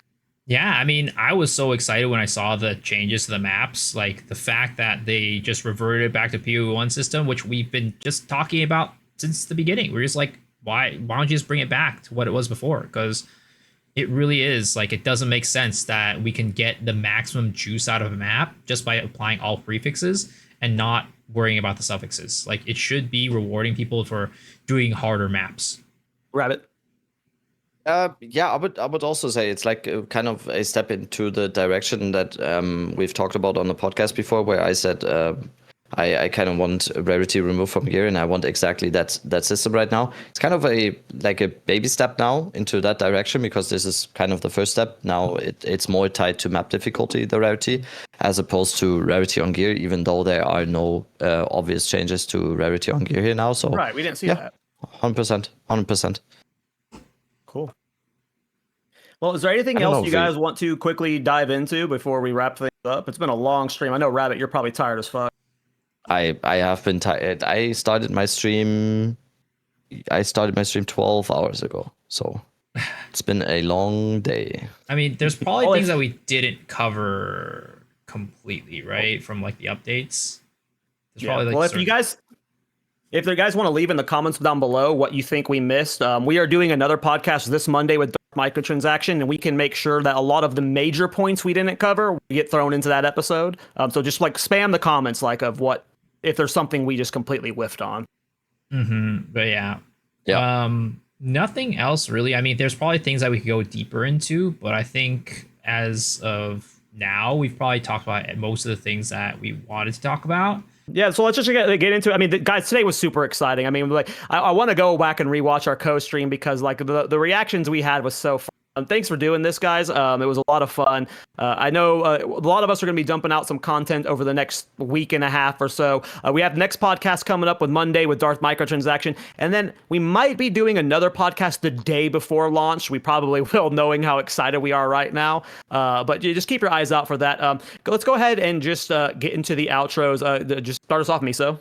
Yeah. As per usual, thank y'all for hanging. Thank y'all for watching. I really appreciate it. Well, this was such an exciting day. Like I wish that the stuff came out tomorrow, and unfortunately it doesn't. We have to wait until next week.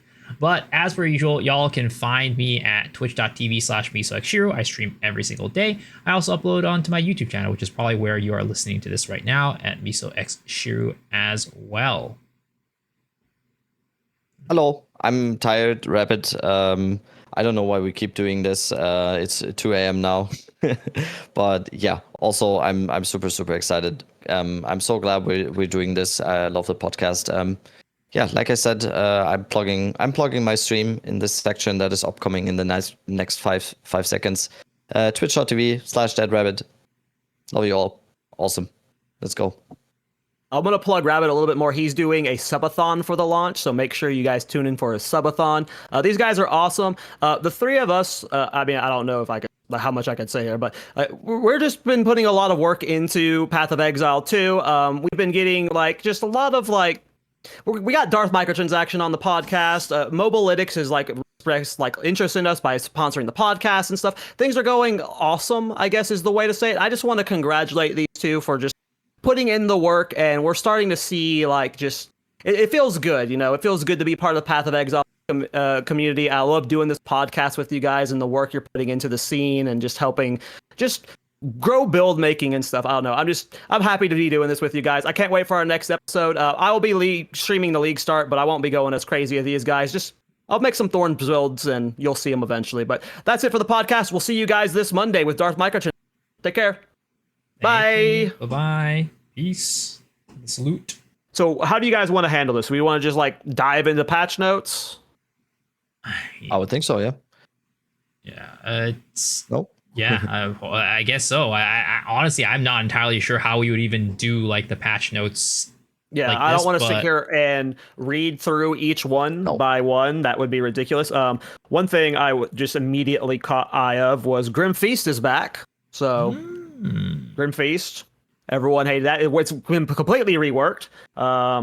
Instead of granting energy shield, it now allows you to collect remnants from your dead reviving minions, then activate the skill to instantly revive minions based on their maximum health. So it's no longer about no double energy shield or anything like that. No. It's just a completely different way. Completely different thing.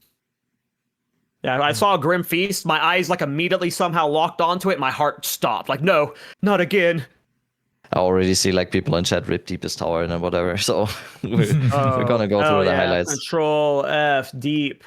They just removed it from the game. They didn't even rebalance it. It's just gone. The following uniques no longer drop and will be reintroduced: Inferno Clasp, Forbidden Gaze Thunderstep, the Wailing Wall, the Fallen Formation, Wyland Stake, the Deepest Towered, and the Remembered Tales. Infernal Class? I don't know most of these. Okay. I know Wailing Wall and I know Deepest Tower. The other ones I have. Some of those are Class. short. Inferno Class is the biz belt for Smith of Kitabas. It's the absolute. Oh yeah, that definitely I get it. I get why that one's gone. That was literally BIS for every Smith. It didn't matter what version of Smith you played. That was BIS for every Smith. Yeah, I'm not sad about the Deepest Tower. I think that's a good thing. It's just. To me, what's good about it is when GG's temporarily disabling something, that means they're willing to be patient about something. They're not willing to pull the trigger too early and nuke it because it's a problem now. They're going to think on it. And that's the best response in my opinion. Mm-hmm. Oh, wait. Yeah. So we basically started we go through it now a little bit and then Miso is just going to go we're going to go, oh, this is the patch notes section right now. Yeah, and then we exactly. Just go over everything. We're just gonna we're going through it a little bit now, so we have some stuff to talk about, I guess. Yeah. I just saw.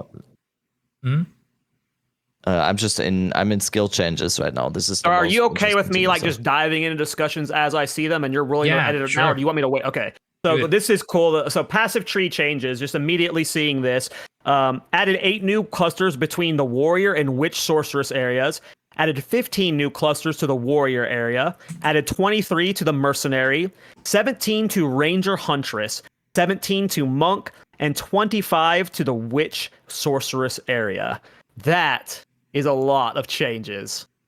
That is Yeah. so. That's not just them adjusting. That's them getting new ones. I mean, we saw it in the what is it called, the live, right? We saw them compare the old passive tree to the new passive tree, and there were a lot more clusters in that one compared to the old one. It's starting to look a little bit more like the PoE1 tree, to be honest, if I'm going to be completely transparent. Like it is like, when I looked at it, I'm like, wow, this is getting closer and closer to the PoE1 tree, because in the PoE1 tree there are a lot of clusters, and that was one of the main kind of like pieces of feedback that I heard from some of the PoE1 players about the PoE2 skill tree. It's like there's not that many, like there's a lot of travel on the tree and not that much of taking like useful nodes. So I'm glad that they have adjusted that and made it so that there are a lot more useful nodes to take. So you're going to be taking a lot less attribute points, and you're going to take a lot more of the useful things, which is probably also one of the reasons why they said they were going to take a step back on like, hey, we're going to reduce the amount of attribute points that you need for each of these skill gems, because of just the basic fact that we're probably just going to take less attribute points on the tree overall. Go ahead, Rabbit. Comment on that. There's the Giant's Blood got changed to where now it halves the life gain by strength. That's interesting. That's kind of big. Is that just being added on top of the existing keystone?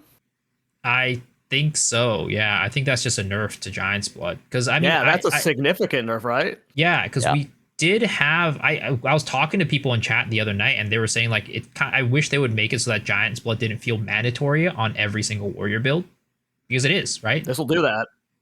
Yeah, so this is a significant negative, which I mean, I know how people feel about negatives on the passive skill tree and stuff like that. They're always saying how PoE2 everything has a downside, right? Thoughts on this passive skill tree section changes, Rabbit?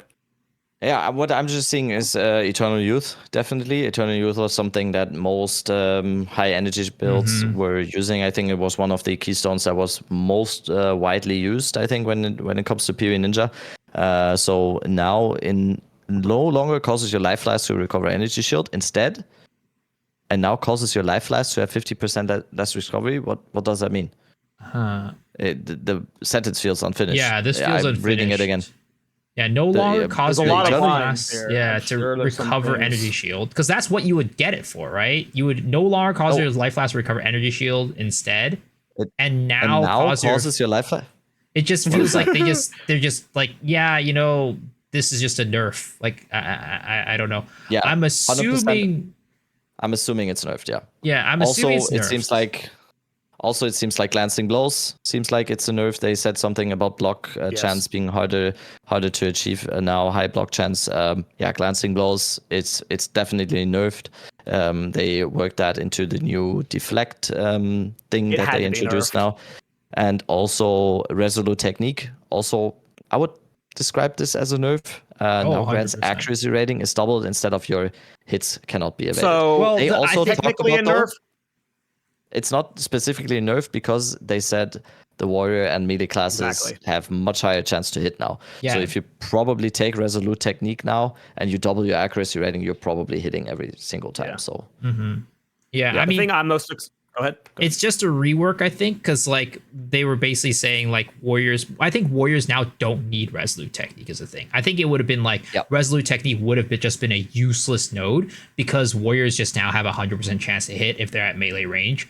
So it basically is like, hey, warriors don't need this anymore. So let's just change it. And like now this is a lot more global. Yeah, Resolute Technique is for like warrior starters that want to play a non-melee build, I'm guessing. Like if you're playing some form of bow build on a Titan or something. The other thing I like here is many existing clusters have also received updates.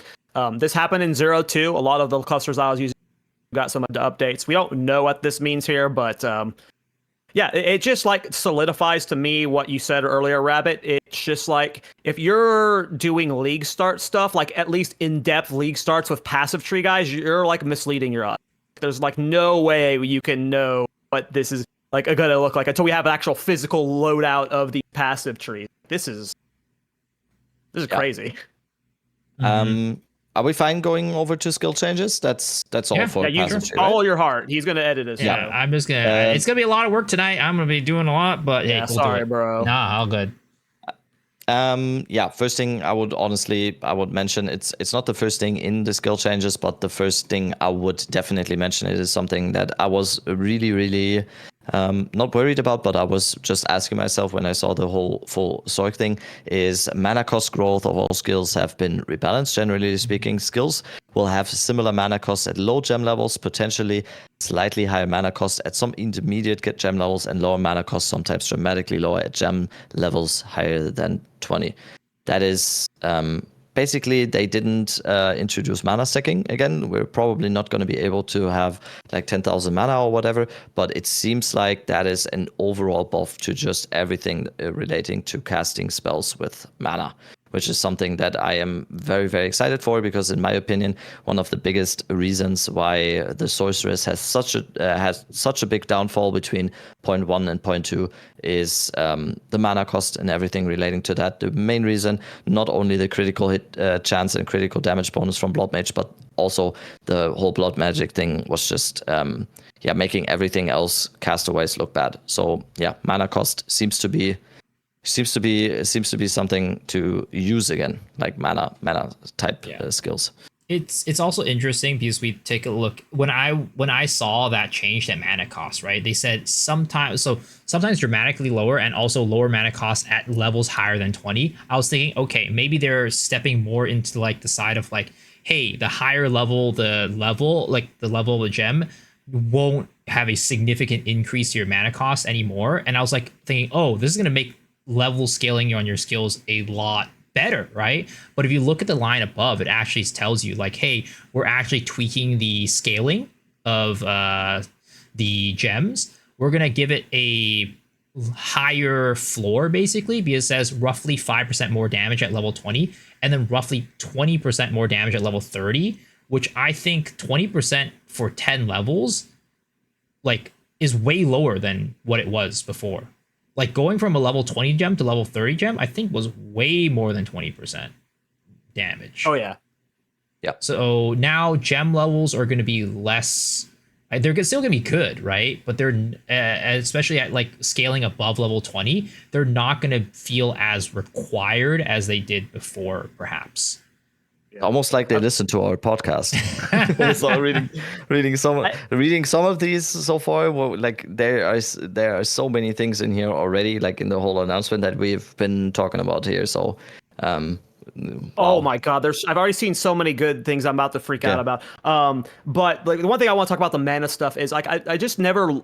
To me, it's always felt wrong when you have to consciously make the decision to not level up a skill gem.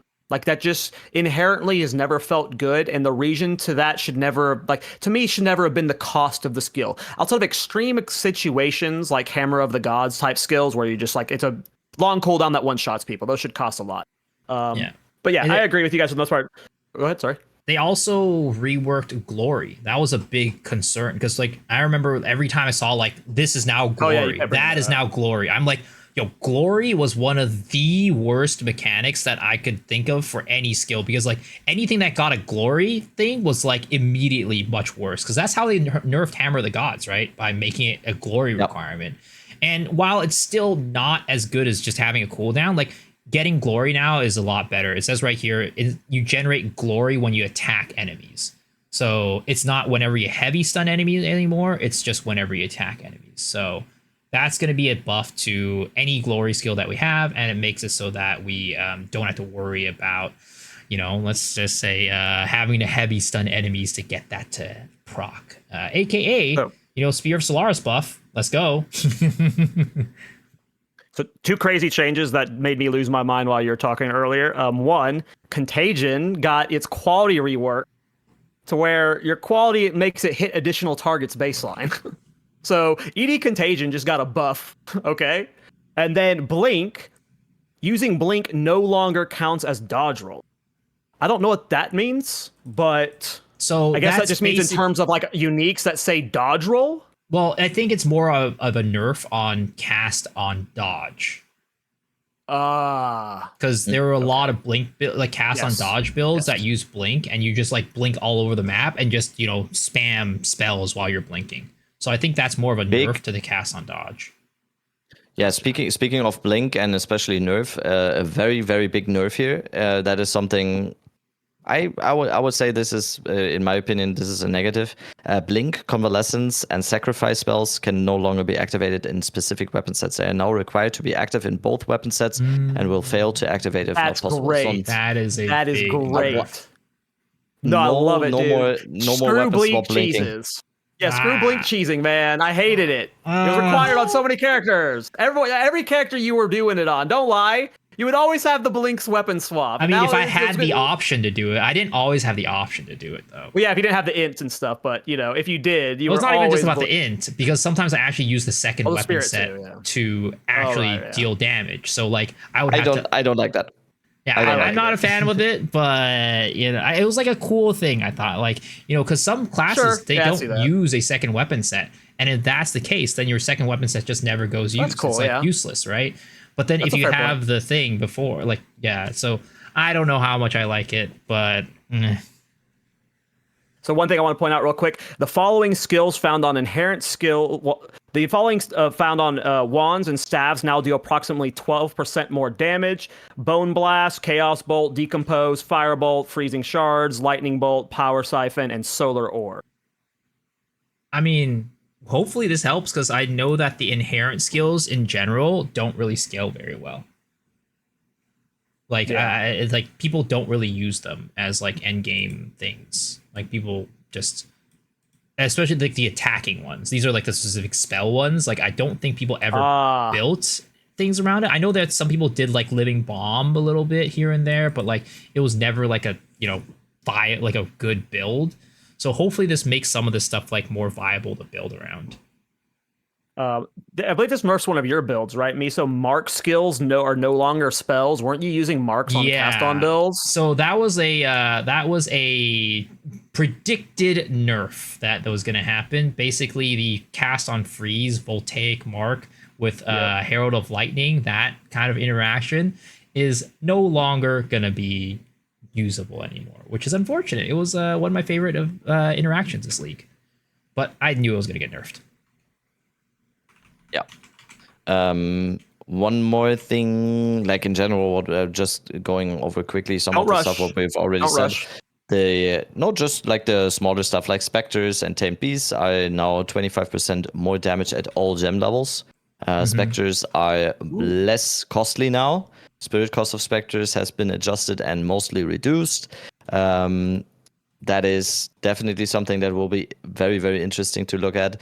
And just like going over the balance changes here as well. It looks like Arc. I would see this as a buff actually to Arc. They kind of reworked the skill overall. It's now a projectile and no longer causes explosions against shot enemies and no longer a payoff skill. It now changed 6 to 9 times at gen levels 55 to 20. Archmage, slight buff, 3% to 4%. And I'm just going to end my thing here on Artillery Ballista, who has been renamed to a Siege Ballista and has just gotten a nerf like overall, which I don't get. That is unfortunate to me. I think Artillery Ballista is an awesome skill. I don't know why it was nerfed. I was reading through it because they renamed it. I don't know why they renamed it. They just made it worse. It's half the time now. It's less attack speed. It's less damage. Less bolt explosion radius, less attack damage. And quality now provides explosion radius instead of whatever it was before. Big nerf to Artillery Ballista. Don't agree on that. So this one just blew. Sorry, go ahead. One more freeze. One more big thing that is absolutely insane. I don't know if you were able to wanted to talk about that. Cast on freeze, cast on shock, and cast on ignite have been combined into a single gem. Cast on Elemental Ailment. This gem requires 100 spirit, has a minimum level of 14, and combines the energy gains conditions of all 3 previous gems. Existing copies of these gems will be updated, blah, blah, blah. No more cast on freeze, no more cast on shock, no more cast on ignite. I like those things. Cast on Elemental Ailment. I mean, Wow. I think it goes back to like what they said specifically around the Sork stuff, where they want it to be where you can play all three elements, right? And Isn't that the this- goal of Unbound Avatar, that invoker form, right? It's like tri-element based, right? Where you build up the form based off doing all elements. I think so, similar. And like there's also, what is it, the spirit gem that when you use all the elements at once, it will fill up the gauge. Trinity? Yeah, Trinity. So it's like basically leading a little bit more on that aspect of being able to play all elements, because like if you wanted to play an all elemental style build, you would have to use if you wanted to get all of these, right? You'd only basically, you wouldn't be benefiting from all of them unless you used all three cast on X's. So with this one, it looks like it's actually going to be insane if you use all three elements, because it says right here it combines the energy gain conditions of all three. So basically, I think cast on freeze, like if you just wanted to go freeze, it's still going to be the same energy requirements as cast on freeze was. If you want to use shock, the cast on shock is still the same energy requirement, but then you can use all three of them and they will add to the energy requirement together and just make you just get your element, like your cast on X, just proc that much more often. So this is actually really insane for anybody who is looking to use a dual element, tri element build, and it's going to make them have like crazy energy gain. But having said that, there is also stuff on the tree that, like, remember, it's like converts all your spells to lightning, converts all your spells to cold, and things like that. So there is more ways to like now prioritize a specific element, but there's also, again, the play style now of like trying to let you play all three elements. You take Incinerate from me, Dead Rabbit, I'm gonna slap you. It's mine. No. Okay, I'm good, on the good. ED Contagion train right now. Oh, dude, We've no, I was already the had same. We I can't already believe it. have a buff. Already have a buff to Contagion. We already have a buff to the inherent weapon types, because what we have had before here was that all the weapon type skills. So if you have Chaos Bolt on a Withered one, that is much stronger now. They said here, and with that, Chaos Bolt granted by Withered one now inflicts 1 to 3 stacks of Withered for 4 seconds. Wow. That is One wave. insanity for ED Contagion, because you always had the downtime when bossing with ED Contagion with Essence Strain. You were throwing the Essence Strain, and then you, for a few seconds, you had nothing to do. Now you can Chaos Bolt spam, apply even more Withered for even more damage. Huge buff. It kind of makes, I would say, Chaos Bolt, a Withered one, now necessary for ED Contagion, but I think that's fine. Wow, that is a big buff. At least while okay, leveling. Okay, you go Incinerate, so I can take C before. That's alphabetical. Comet got a buff. Comet now deals more damage, scaling up to more damage. Can now be fire infused to deal extra fire damage and gain base radius. Dude, Zorik, log in. Zorik is so back. I'm telling you right now. I think it'll have to be on a meta skill though, because Comet's still like casting that thing takes 10 years. I didn't even say this. I didn't even see Despair. Despair Curse now inflicts double minus chaos resistance. Despair Curse now inflicts minus 41 to minus 49. Previously minus 20 to 24. That is insane. They doubled Despair. I called it, right? I don't know if you guys were there for these conversations, but all throughout like this, I said Chaos is going to get a huge buff this patch. Is my oh my god, this is insane. And Despair, Chaos is, yeah. Okay. Can I read Incinerate now? Yeah, Go. It's been reworked. It no longer uses mana. You gain fuel when you spend mana to dump into Incinerate. It is a completely different mechanic now. I don't even know how to process it. It no longer creates Burning Ground by default. Well, it's just a different skill. It's just a completely different skill. So basically, it's a payoff skill now, from what I can tell. So it looks like you're going to be like sparking with it or something, and then you flop to Incinerate. Yeah. So it's like you use Incinerate after you use a bunch of your other spells, basically. Oh, hey, Farum. Ooh, okay. Another big one was Infernal Cry. That we were thinking about. Let me see. Is this a nerf or is this just a change?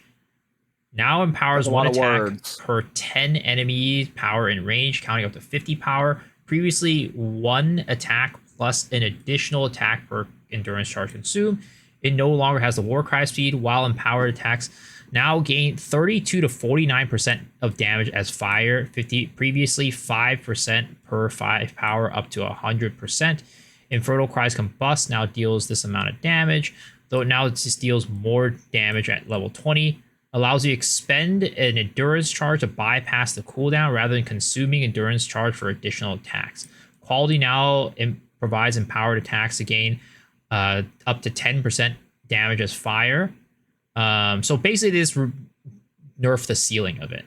Before it could go up to 100%, and then the quality stuff also got nerfed as well. Living Bomb got reworked. I'm sad about it. First of all, one that says Living Bomb and Solar Orb have swapped places. Living Bomb is now a tier 5 elemental skill gem. It was only on staffs before, right? It was never a skill gem, right? It was never a skill gem. Oh. So now it's becoming a skill gem. Cool. I mean, I like that, but it works differently now. Living Bomb it's weird. no longer explodes at the end of its duration. Instead, it explodes upon dealing sufficient damage to the enemy or just killing it. And now, so you can't just only spam Living Bomb like you could with the staff before. Well, but it doesn't even look like it's a staff skill now. It looks like it's just a regular skill. I think what Living Bomb is it's a damage over time skill. And then so if the damage over time kills the enemy, it'll explode. Or if it has done enough damage over time, it's going to explode.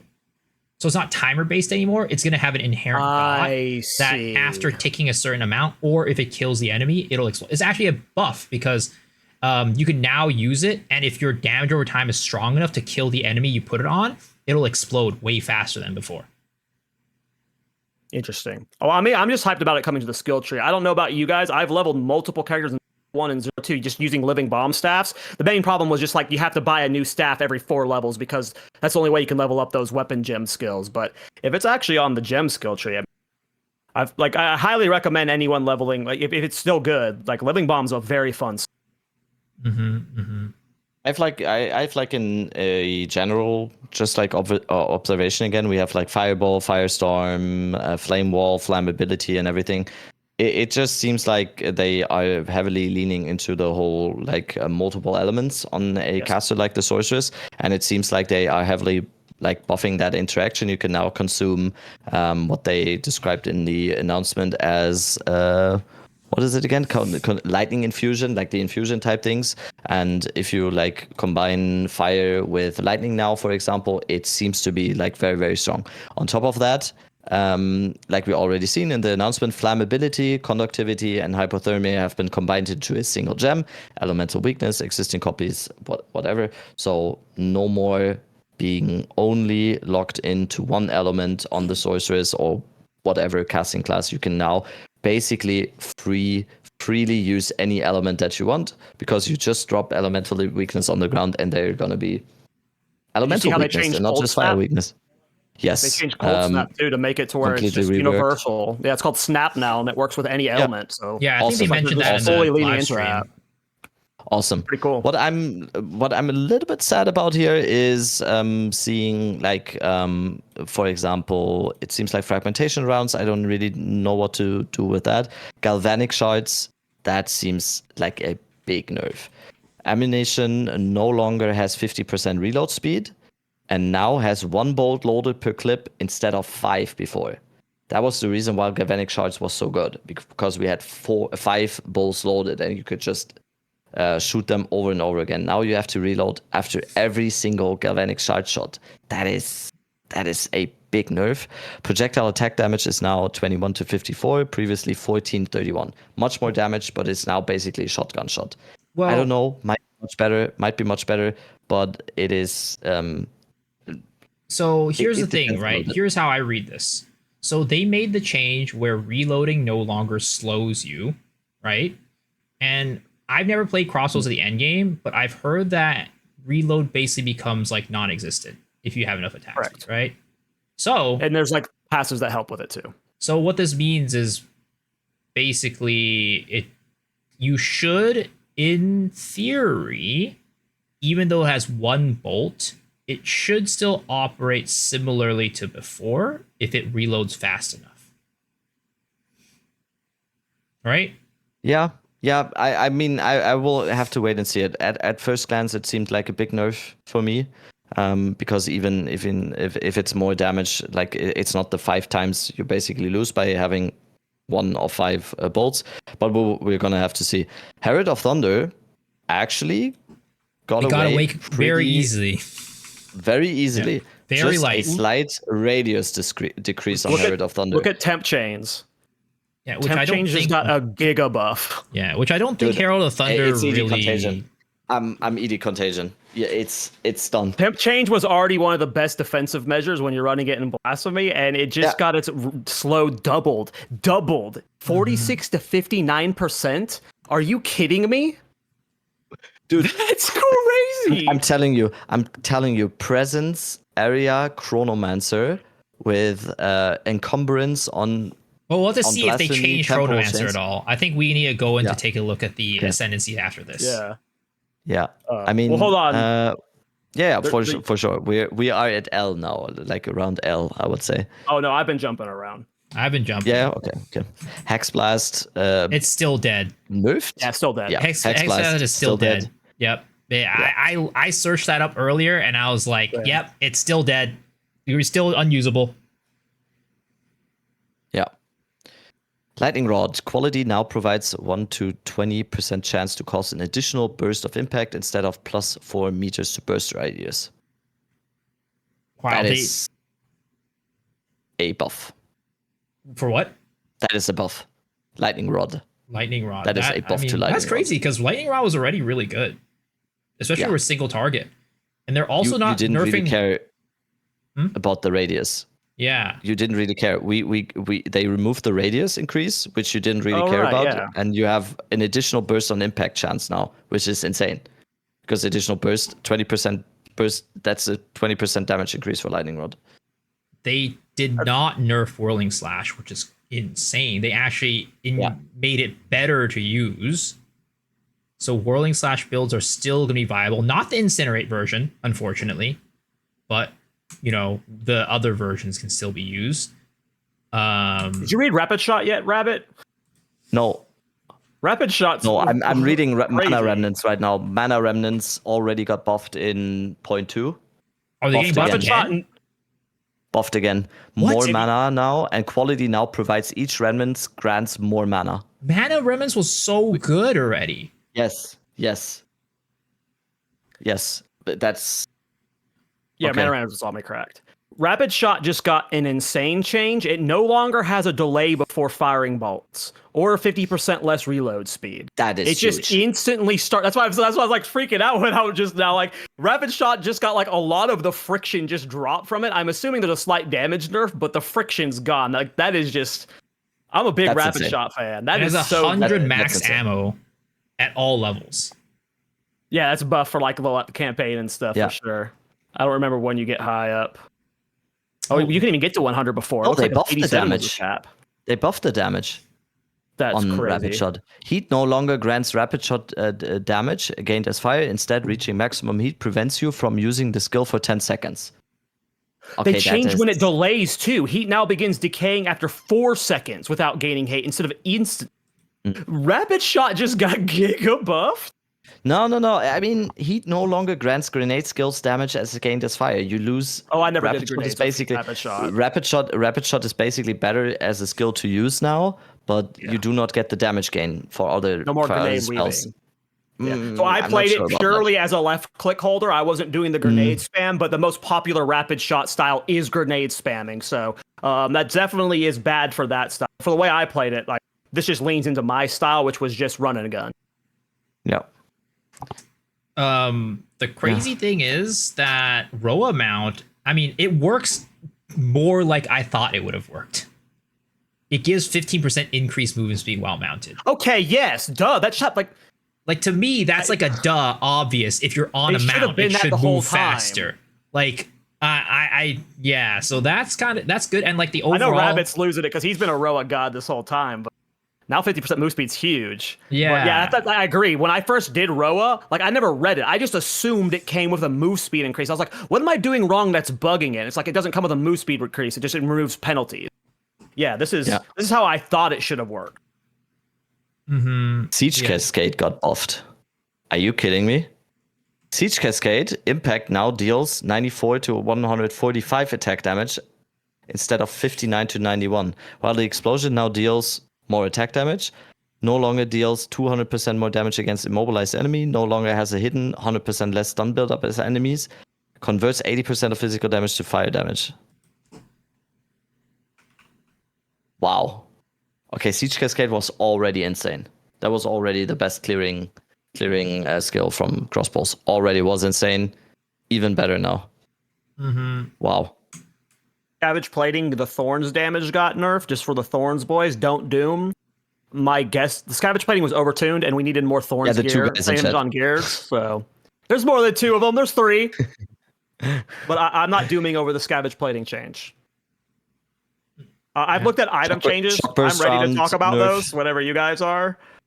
These item changes. I'm just gonna go. I don't want to miss anything in the skill changes. Yeah, I'm not reading all these skills. Like half of them I haven't played, so I can't like. Spikes I can now I never be did cold volcanic infused. fissure. You know.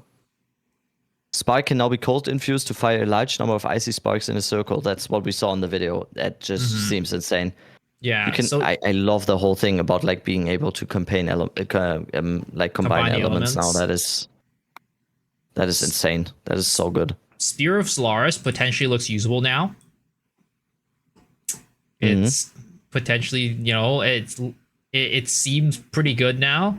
And with a glory change, potentially something that you could use as a single target. It's, we'll have to see that. Big one for the Warrior Bros. A big one for the Warrior Bros. Very, very fast as well. Sunder no longer has +1 second to total attack time. Oh, I love that. That was now so attacks stupid. at 35 attack speed, previously 65.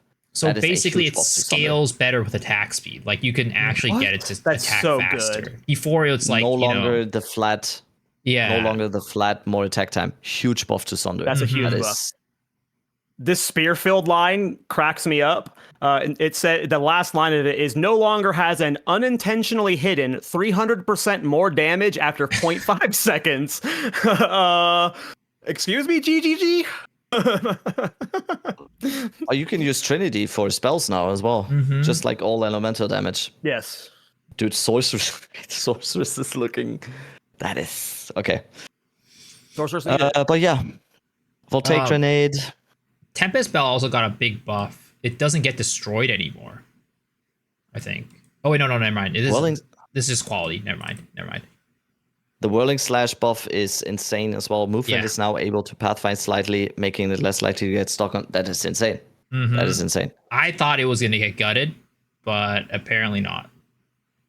Yep. It did get gutted in ways. I saw one of the passive tree things was they reduced the amount of area of effect you can get on the passive tree. Wasn't that kind of important for Whirling Slash? Was you could get a really big range? Yeah, it depends on the build for sure, but now also, it depends on the build. It depends on the build. Build. Some of them didn't really take advantage of the huge AOE. So and the thing is, you're no longer able to use the Incinerate version, the Ignite version, and that was one of the ones that took advantage of the big AOE. So the big AOE, it was the fire one. Yeah, so now it's not like that anymore. Beira's got change.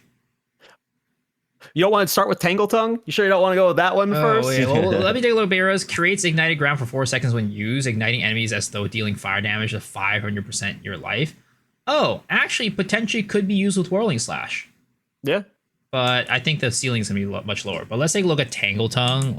That's just probably dead in the water. Yeah, it's the change we all predicted. It didn't make sense for them to get rid of the fork. That's like what Tangle Tongue does. That's like key to the item. The base crit had to get changed, and what could you get it to? 30% or 25% on a Val Tangle Tongue.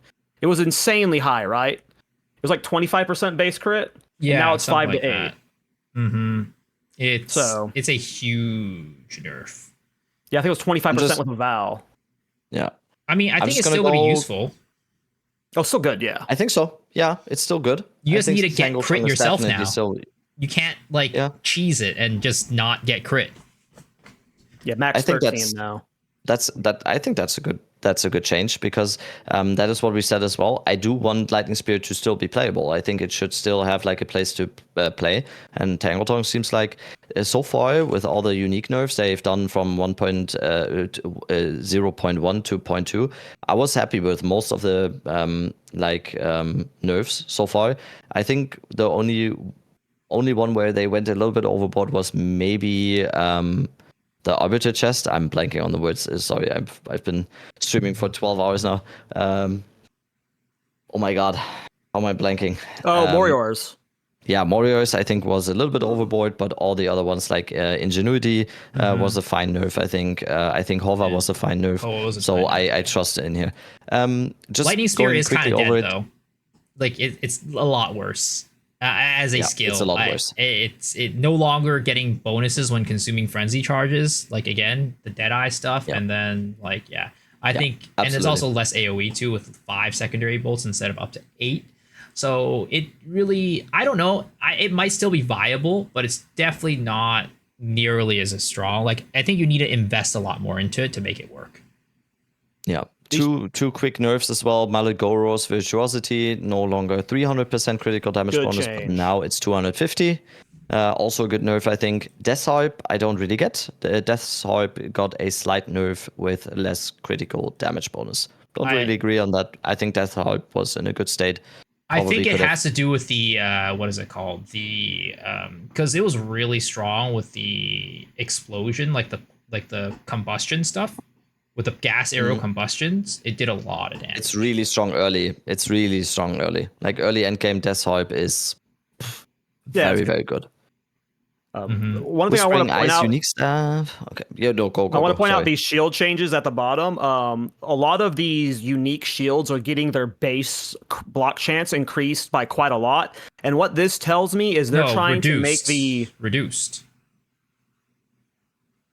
They're reduced across the board because they talked about it in the thing. They talked about it in the live stream. Oh, right, because block's getting reworked too. Never mind. Because they're making block way worse. And a bunch of other stuff on like caster focus items. A lot of the stuff that gave, for example, fire exposure or cold exposure is now elemental exposure.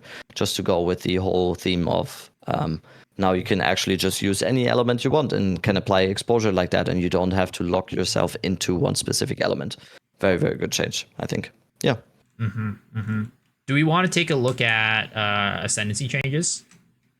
Yeah, I don't think we should go heavily into these item changes. There's just so many it's way too much. Yeah, so there's too many like minor things that we would be picking up. What did you say we're going into? Ascendancy? Ascendancies, yeah. Where the fuck is Ascendancy at? Is that at the top? Did I scroll past it already? I don't know where it specifically is, but there is a category for it. So you can just scroll to the top to the table of contents and it'll bring you there.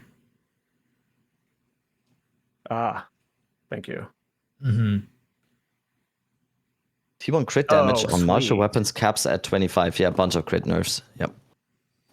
Yeah, crit. We talked about how crit, like we had a whole section on crit. Felt like it was by far the best. So. Stop listening to our No, keep listening to our podcast. Okay, Ascendancy changes. I don't know anything about Warbringer. Maybe Cutler can... Turtle Charm, huh? Yeah. Turtle Charm got reworked. I mean, we knew it was going to get reworked because I think now all blocks can block ground hits now, so we knew that was coming. It just now it looks like it works like glancing blows. It did a form of it, like you take 30% damage from blocked hits, but now your block chance is up to 75%. So it just seems like a way to get to max block. Is that what I'm reading there? Well, I think they might have changed. Yeah, max block chance is now 50 base. Okay. So max block chance is now 50 Wow, block base. got gutted. So now, yeah, so basically it just brings you back up to the previous max block chance. It needed to be nerfed. Yeah, but everybody has Turtle Charm now. Yes. So the Warbringer changes specifically, like that's just the biggest thing is like, obviously that's a rework to it, but we have to see how the block mechanics completely change. This all looks good for Warbringer to me. Yeah. I completely agree. I think Warbringer just got buffed across the board. I'm gonna be interested to see how the spirits do. Yeah. The totem spirit, because that's a thing that everybody has so always bad. wanted to play, but has never been good. So I'm interested so to bad. see how strong that is.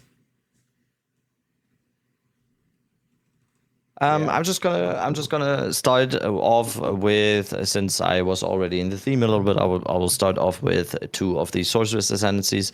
Chronomancer, first one, Flood of Echoes notable passive has been renamed to Inevitability. It no longer grants the Unleash skill, it instead now grants Inevitable Agony, which curses all targets in an area after a short delay, causing a portion of damage they take from hits to be stored in the curse debuff. When the debuff duration expired, they take that stored damage again all at once.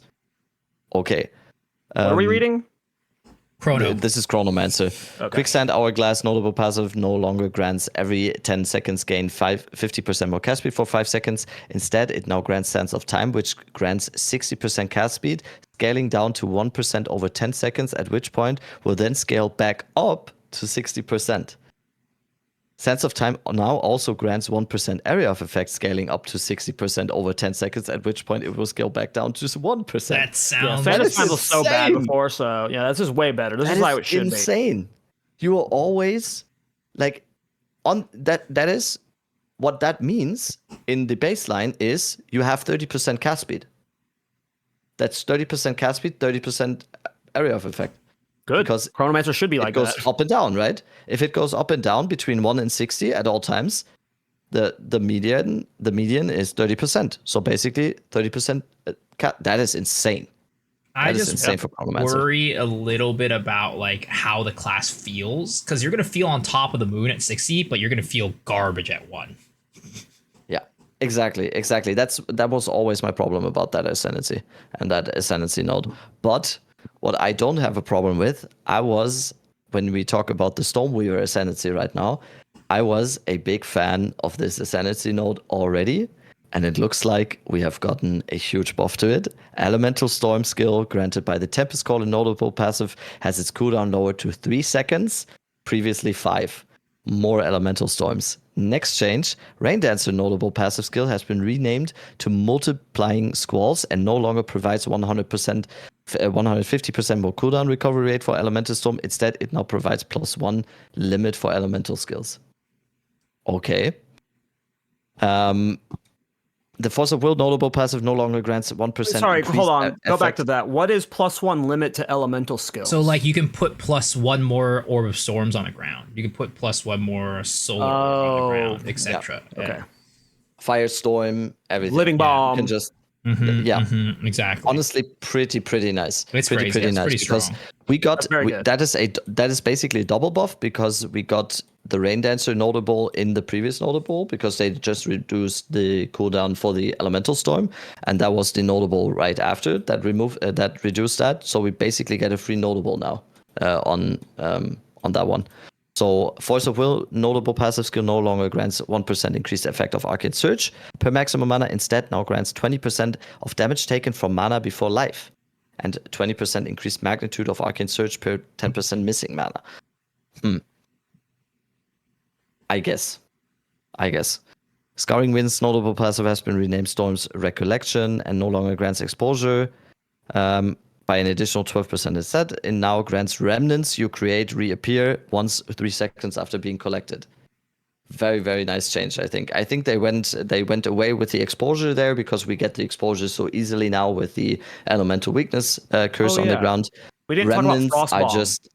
Remnants are actually super huge now. And Heart of the Storm notable has been renamed to Retracted Infusion. No longer grants 40% of elemental taken recouped as energy shields. Instead, it now provides 50% when collecting an elemental infusion to gain another different elemental infusion. Of course, we have to wait how good the elemental infusion will work.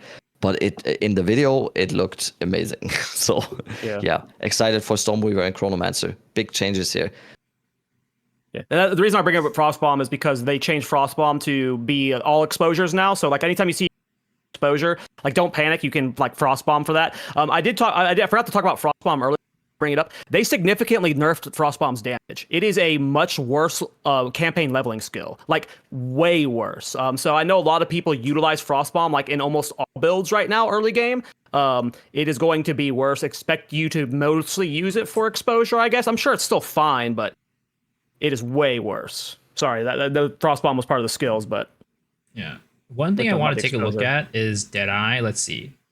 The Avidity notable passive no longer grants 30% chance to gain maximum frenzy charges when you gain a frenzy charge. Instead, it grants a 50% chance to gain an additional frenzy charge. So that's a huge nerf.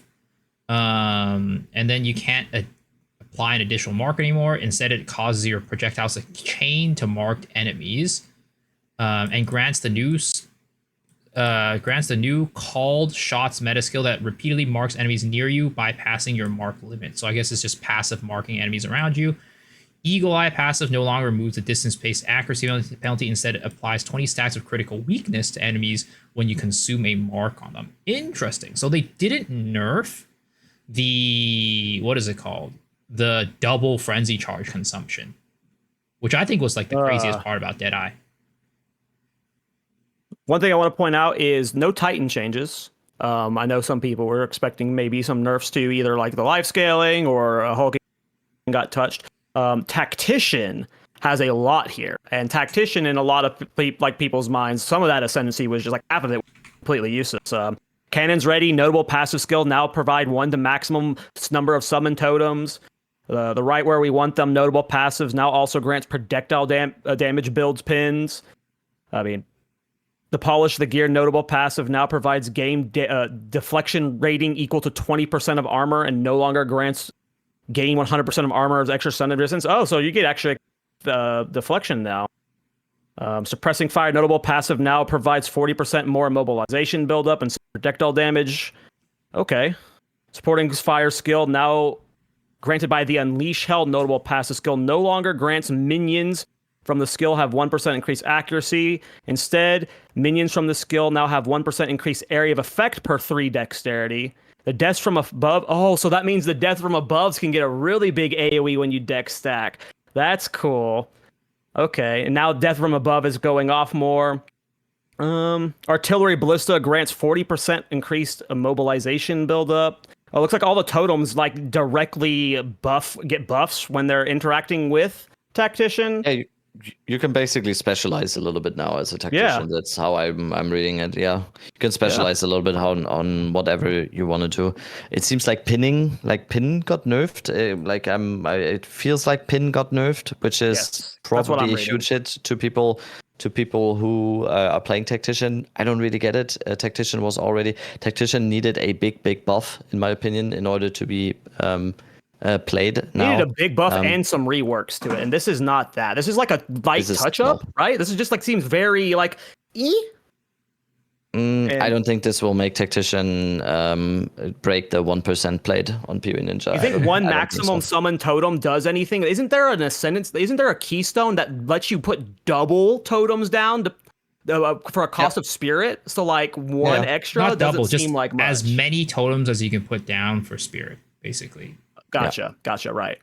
Yeah, I think Tactician probably just like calling it as I see it here still seems like one of the weakest Ascendancies in the game. Agreed. I would think so. I got excited when I saw all these lines of text and then another merc, obviously, a lot of people, since now every Ascendancy and every class can now have double support gems in skills. There needed to be a change, obviously, to the Ascendancy that is the Gemling Legionnaire. So the gem studded notable passive skill no longer grants you. You use each type of support gem an additional time in different skills. Instead, it now provides for each color of socketed gem that is most numerous gain. For red, you gain hits against you have no critical damage bonus. Blue, skills have 30% less cost. Green, 40% less movement speed penalty from using skills while moving. I would say blue is obviously insane. 30% less cost for the skill is very, very good. Isn't there already an Ascendancy? Doesn't something on their passive node already reduce mana cost, or does it increase it? I think that's gone because Oh, I it's just think gone? the first that is gone because the other line in the Gemling Legionnaire is the advanced Throma 30 notable Oh, passive skill yeah. no Yep. longer grants less cost of skills. Skill gems have 30% more attribute requirements. It now grants dynamism buff, which while active causes you to passively generate a power, frenzy charge, or endurance charge every 8 seconds. Like And you I get don't know. determined the type of charge based off of the gem color. And Again, this sounds like cool for specialized builds, but it's overall, I would say this is a big nerf to gemling, right? This is. I think so. I think so as well. They removed basically the thing that made Gemling so good, and Yeah. in turn, I don't think we've gotten back something like equal. Yeah, Interesting. not a fan here. Doesn't like I'm always like judging stuff like this. Does this make me want to play the Ascendancy? And reading Tactician, reading Gemling Legionnaire, not really. No Witch Hunter Hunter's so changes. cool though. Yeah, Witch Hunter didn't get changed. Wow, that's so interesting. The red thing like hits against you have no critical damage bonus. That's really powerful, but I don't think that. Yeah, like Gemling was cracked before. It was like kind of like an all rounder, and this looks more specialized to me, just like Tactician. I think Gemling was very underrated before. I think people did sleep a little bit on Gemling this league, and I think it's still gonna be good. I think it's just more specialized now, even more so. Yeah, I don't know. It feels like a little bit straying off of like its original like design, which is fine, but we'll have to see kind of like how it goes. Again, it kind of like.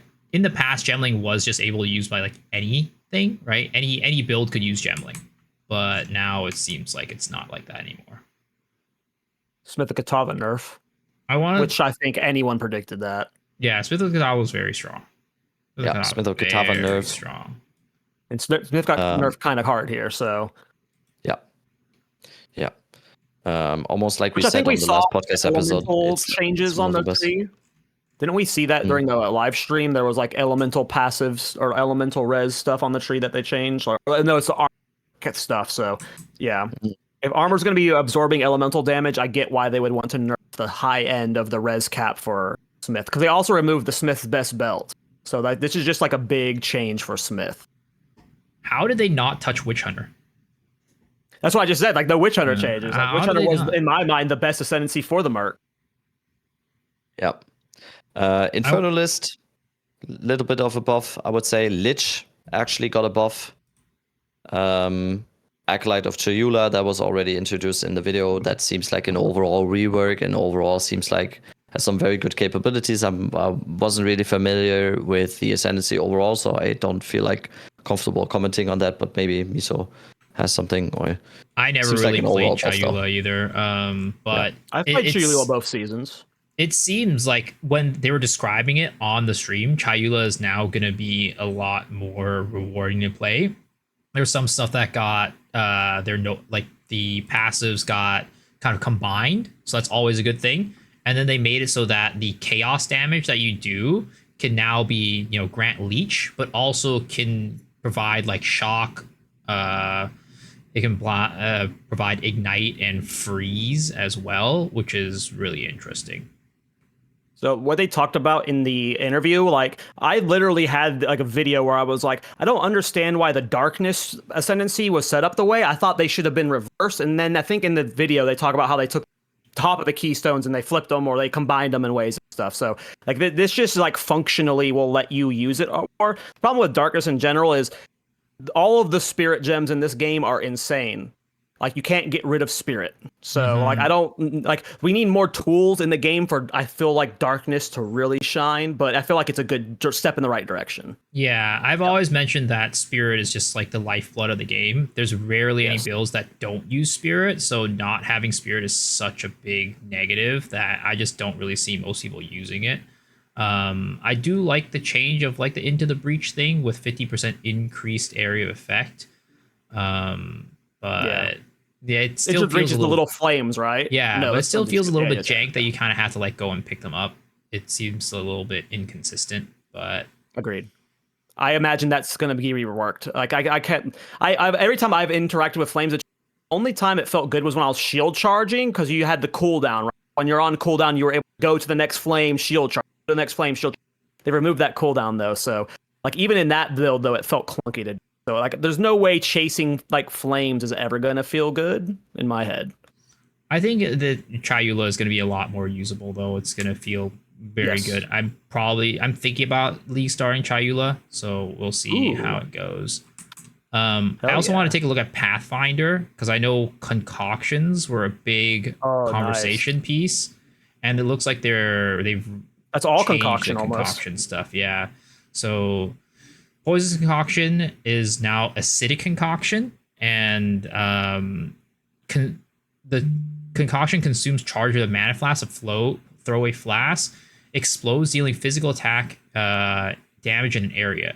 The thrown flask consumes poison on hit to cause an acidic burst, which deals damage based on the highest expected remaining damage of poison. Acidic concoction and acidic burst cannot poison.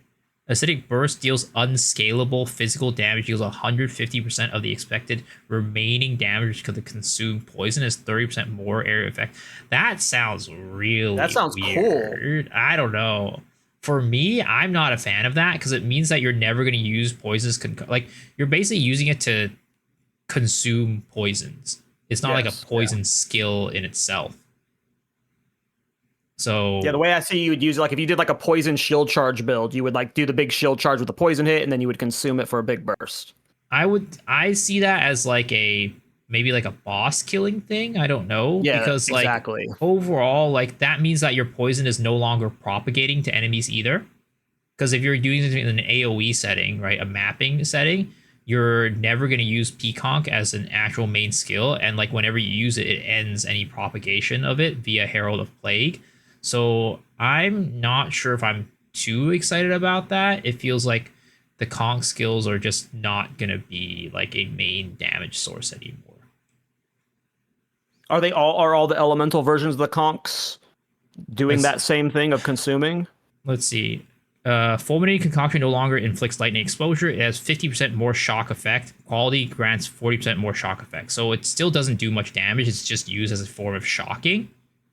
And then the shattering one is just going to be used as a form of freezing.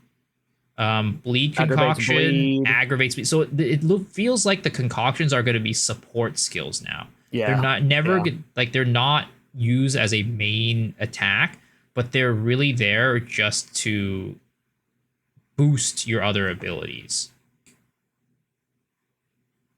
Yeah, that's what I'm getting. You're no longer spamming concoction only. I've never done a concoction build, but I know in 0.1 they were very. Was there any viable concoction build for 0.2? Not really. I've seen like 2. They're probably really weak, is my guess.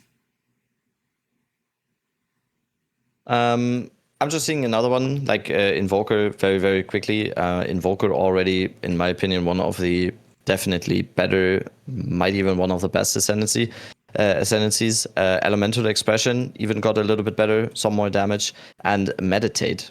Big buff to Meditate. Really? Less cooldown, and 24 to 100% more energy shield recharge rate at gem levels 1 to 20. Previously, 0 to 28. That's crazy because quadrupling the recharge rate. People are thinking about even like potential nerfs to Meditate. Yeah. And like the Invoker Ascendancy overall, I think that is a Invoker stands strong as one of the strongest Ascendancies, in my opinion. By the way, also Bleed Blood Mage, kind of dead. Between the cracks, a notable passive skill has been renamed to Sanguine Tides and no longer provides critical hits ignore monster armor. Instead, it now provides gain 1 life flask charge per 4% life change and 50% life recovery from flask. Yeah, so no more ignoring monster armor with bleed, which is it's probably still usable. Much less though. Yes, they said that every single Ascendancy got buffed across the board. I'm sorry, I don't think Blood Mage got buffed. They got a QOL with the Sanguimancy, but the Yeah, overall let's say, is Ascendancy the got nerfed. don't they get one extra Ascendancy point? That's not enough. Having 9 Ascendancy points is not a net gain there. I was thinking before when this what got leaked and everything, I immediately went into the game and checked on the Ascendancy node, and I didn't really. There's like 2 approaches to Blood Mage: the Spell Blood Mage and like the Bleed Blood Mage so far. And for both of them, there wasn't really anything you would spend the extra 2 Ascendancy points on. So overall, I would think Blood Mage is a slight nerf here. I would say, like, overall Gore Spike Gore Spike nerf, Bleed nerf. I don't know. It's still a good Ascendancy though. Don't get me wrong. Still very, very good Ascendancy. Yeah, and I think maybe I'm underestimating the amount of damage that you can get from the Sanguine Tides one. Like, before it was just ignore monster armor, now it scales. 1% extra, 1% of your physical damage. Gain 1% of physical damage, damage of physical damage for 3 seconds. Like, it technically scales a little bit better, I guess. Yeah. But I think Stormweaver's back. I'm already like in my head. So there's 2 sections here at the bottom. I don't want to go too into all the item changes, but the bottom section of the item changes, if you two take a glance at them, a lot of the modifier pools have gotten adjusted. Like a lot of the dead stats, like minions in your presence have increased accuracy and stuff. A lot of those have been removed. It looks like a lot of the good modifiers have been buffed as well. I don't know if anything immediately jumps to your eyes, but it looked pretty interesting to me that at least some of it was being pruned for better rates, less bloated. Yeah, it just seems like what's definitely in the item changes is they what they did to mana stacking and life stacking in from point 1 to point 2. They kind of did with crit here. Like most of the crit stuff on items and stuff just got a base reduce. So yeah, definitely crit nerf, 100%. I think we talked extensively about crit on the podcast. It doesn't necessarily mean that everything that is using crit is bad now. I think it's just it creates a new baseline for what is actually damage scaling in the game. So I'm fan. I don't think we all just now feel weak now just because crit is less. It's just gonna be not maybe the number one thing to scale damage with anymore. One thing that actually is like showing me something something else that they kind of backtrack now a little bit is Soul Core of Jiquani and Zalato. The increased maximum life and maximum mana is now slightly buffed as well. I mean, it's not slightly, it's like 1/3, it's like 33% more. So more maximum life and more maximum mana in those ones. That is kind of backtracking from a nerf they did in 0.2. So that is definitely something that caught my eye here. Yeah. I mean, we've continued to talk about potential like increases in maximum life pool. So I hope they continue to think about the game in a direction where you can actually stack life a little bit more, especially for the armor characters. Again, I think that's still an issue, and I'm still worried, despite the armor buffs, that we're just going to get one pumped by some really big physical hit. Agreed. Yeah, I just want to echo what you said, Rabbit, about the crit changes. I look at them and like I know some people might be panicking. I think that it's a nice step, and like this looks good.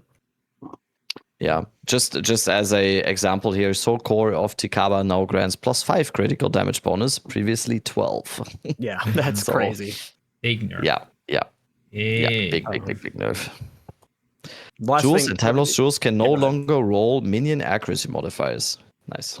Yeah, that's what I meant by like a lot of the dead modifiers are getting removed, so it's like better. Well, the accuracy thing is a direct correlation to the fact that minions don't require accuracy anymore. Melee minions, yeah. Yeah, melee minions don't require accuracy anymore. Actually, no, I think it's minions. I thought. Was it? I thought I said melee minions in the thing. I think maybe the patch notes, like not the patch notes, the leak said melee minions, but I think in the presentation they said just minions. I don't even know. I don't even remember reading that in the leak. I'm not sure. Yeah, it should be all minions. Yeah. last thing I wanted to talk about was the monster changes.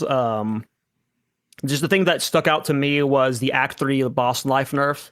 I know a lot of people would always get hard stuck on what's the poison lady's name? I don't know why she's spacing on my name, or the Viper. I know a lot of people get hard stuck on her sometimes, so I'm not surprised to see an Act 3 boss life nerf.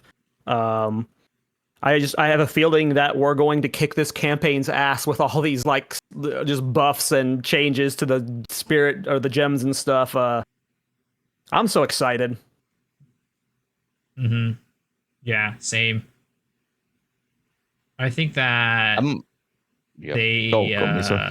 I think a lot of people still wanted the Act 2 boss nerfed a little bit for life.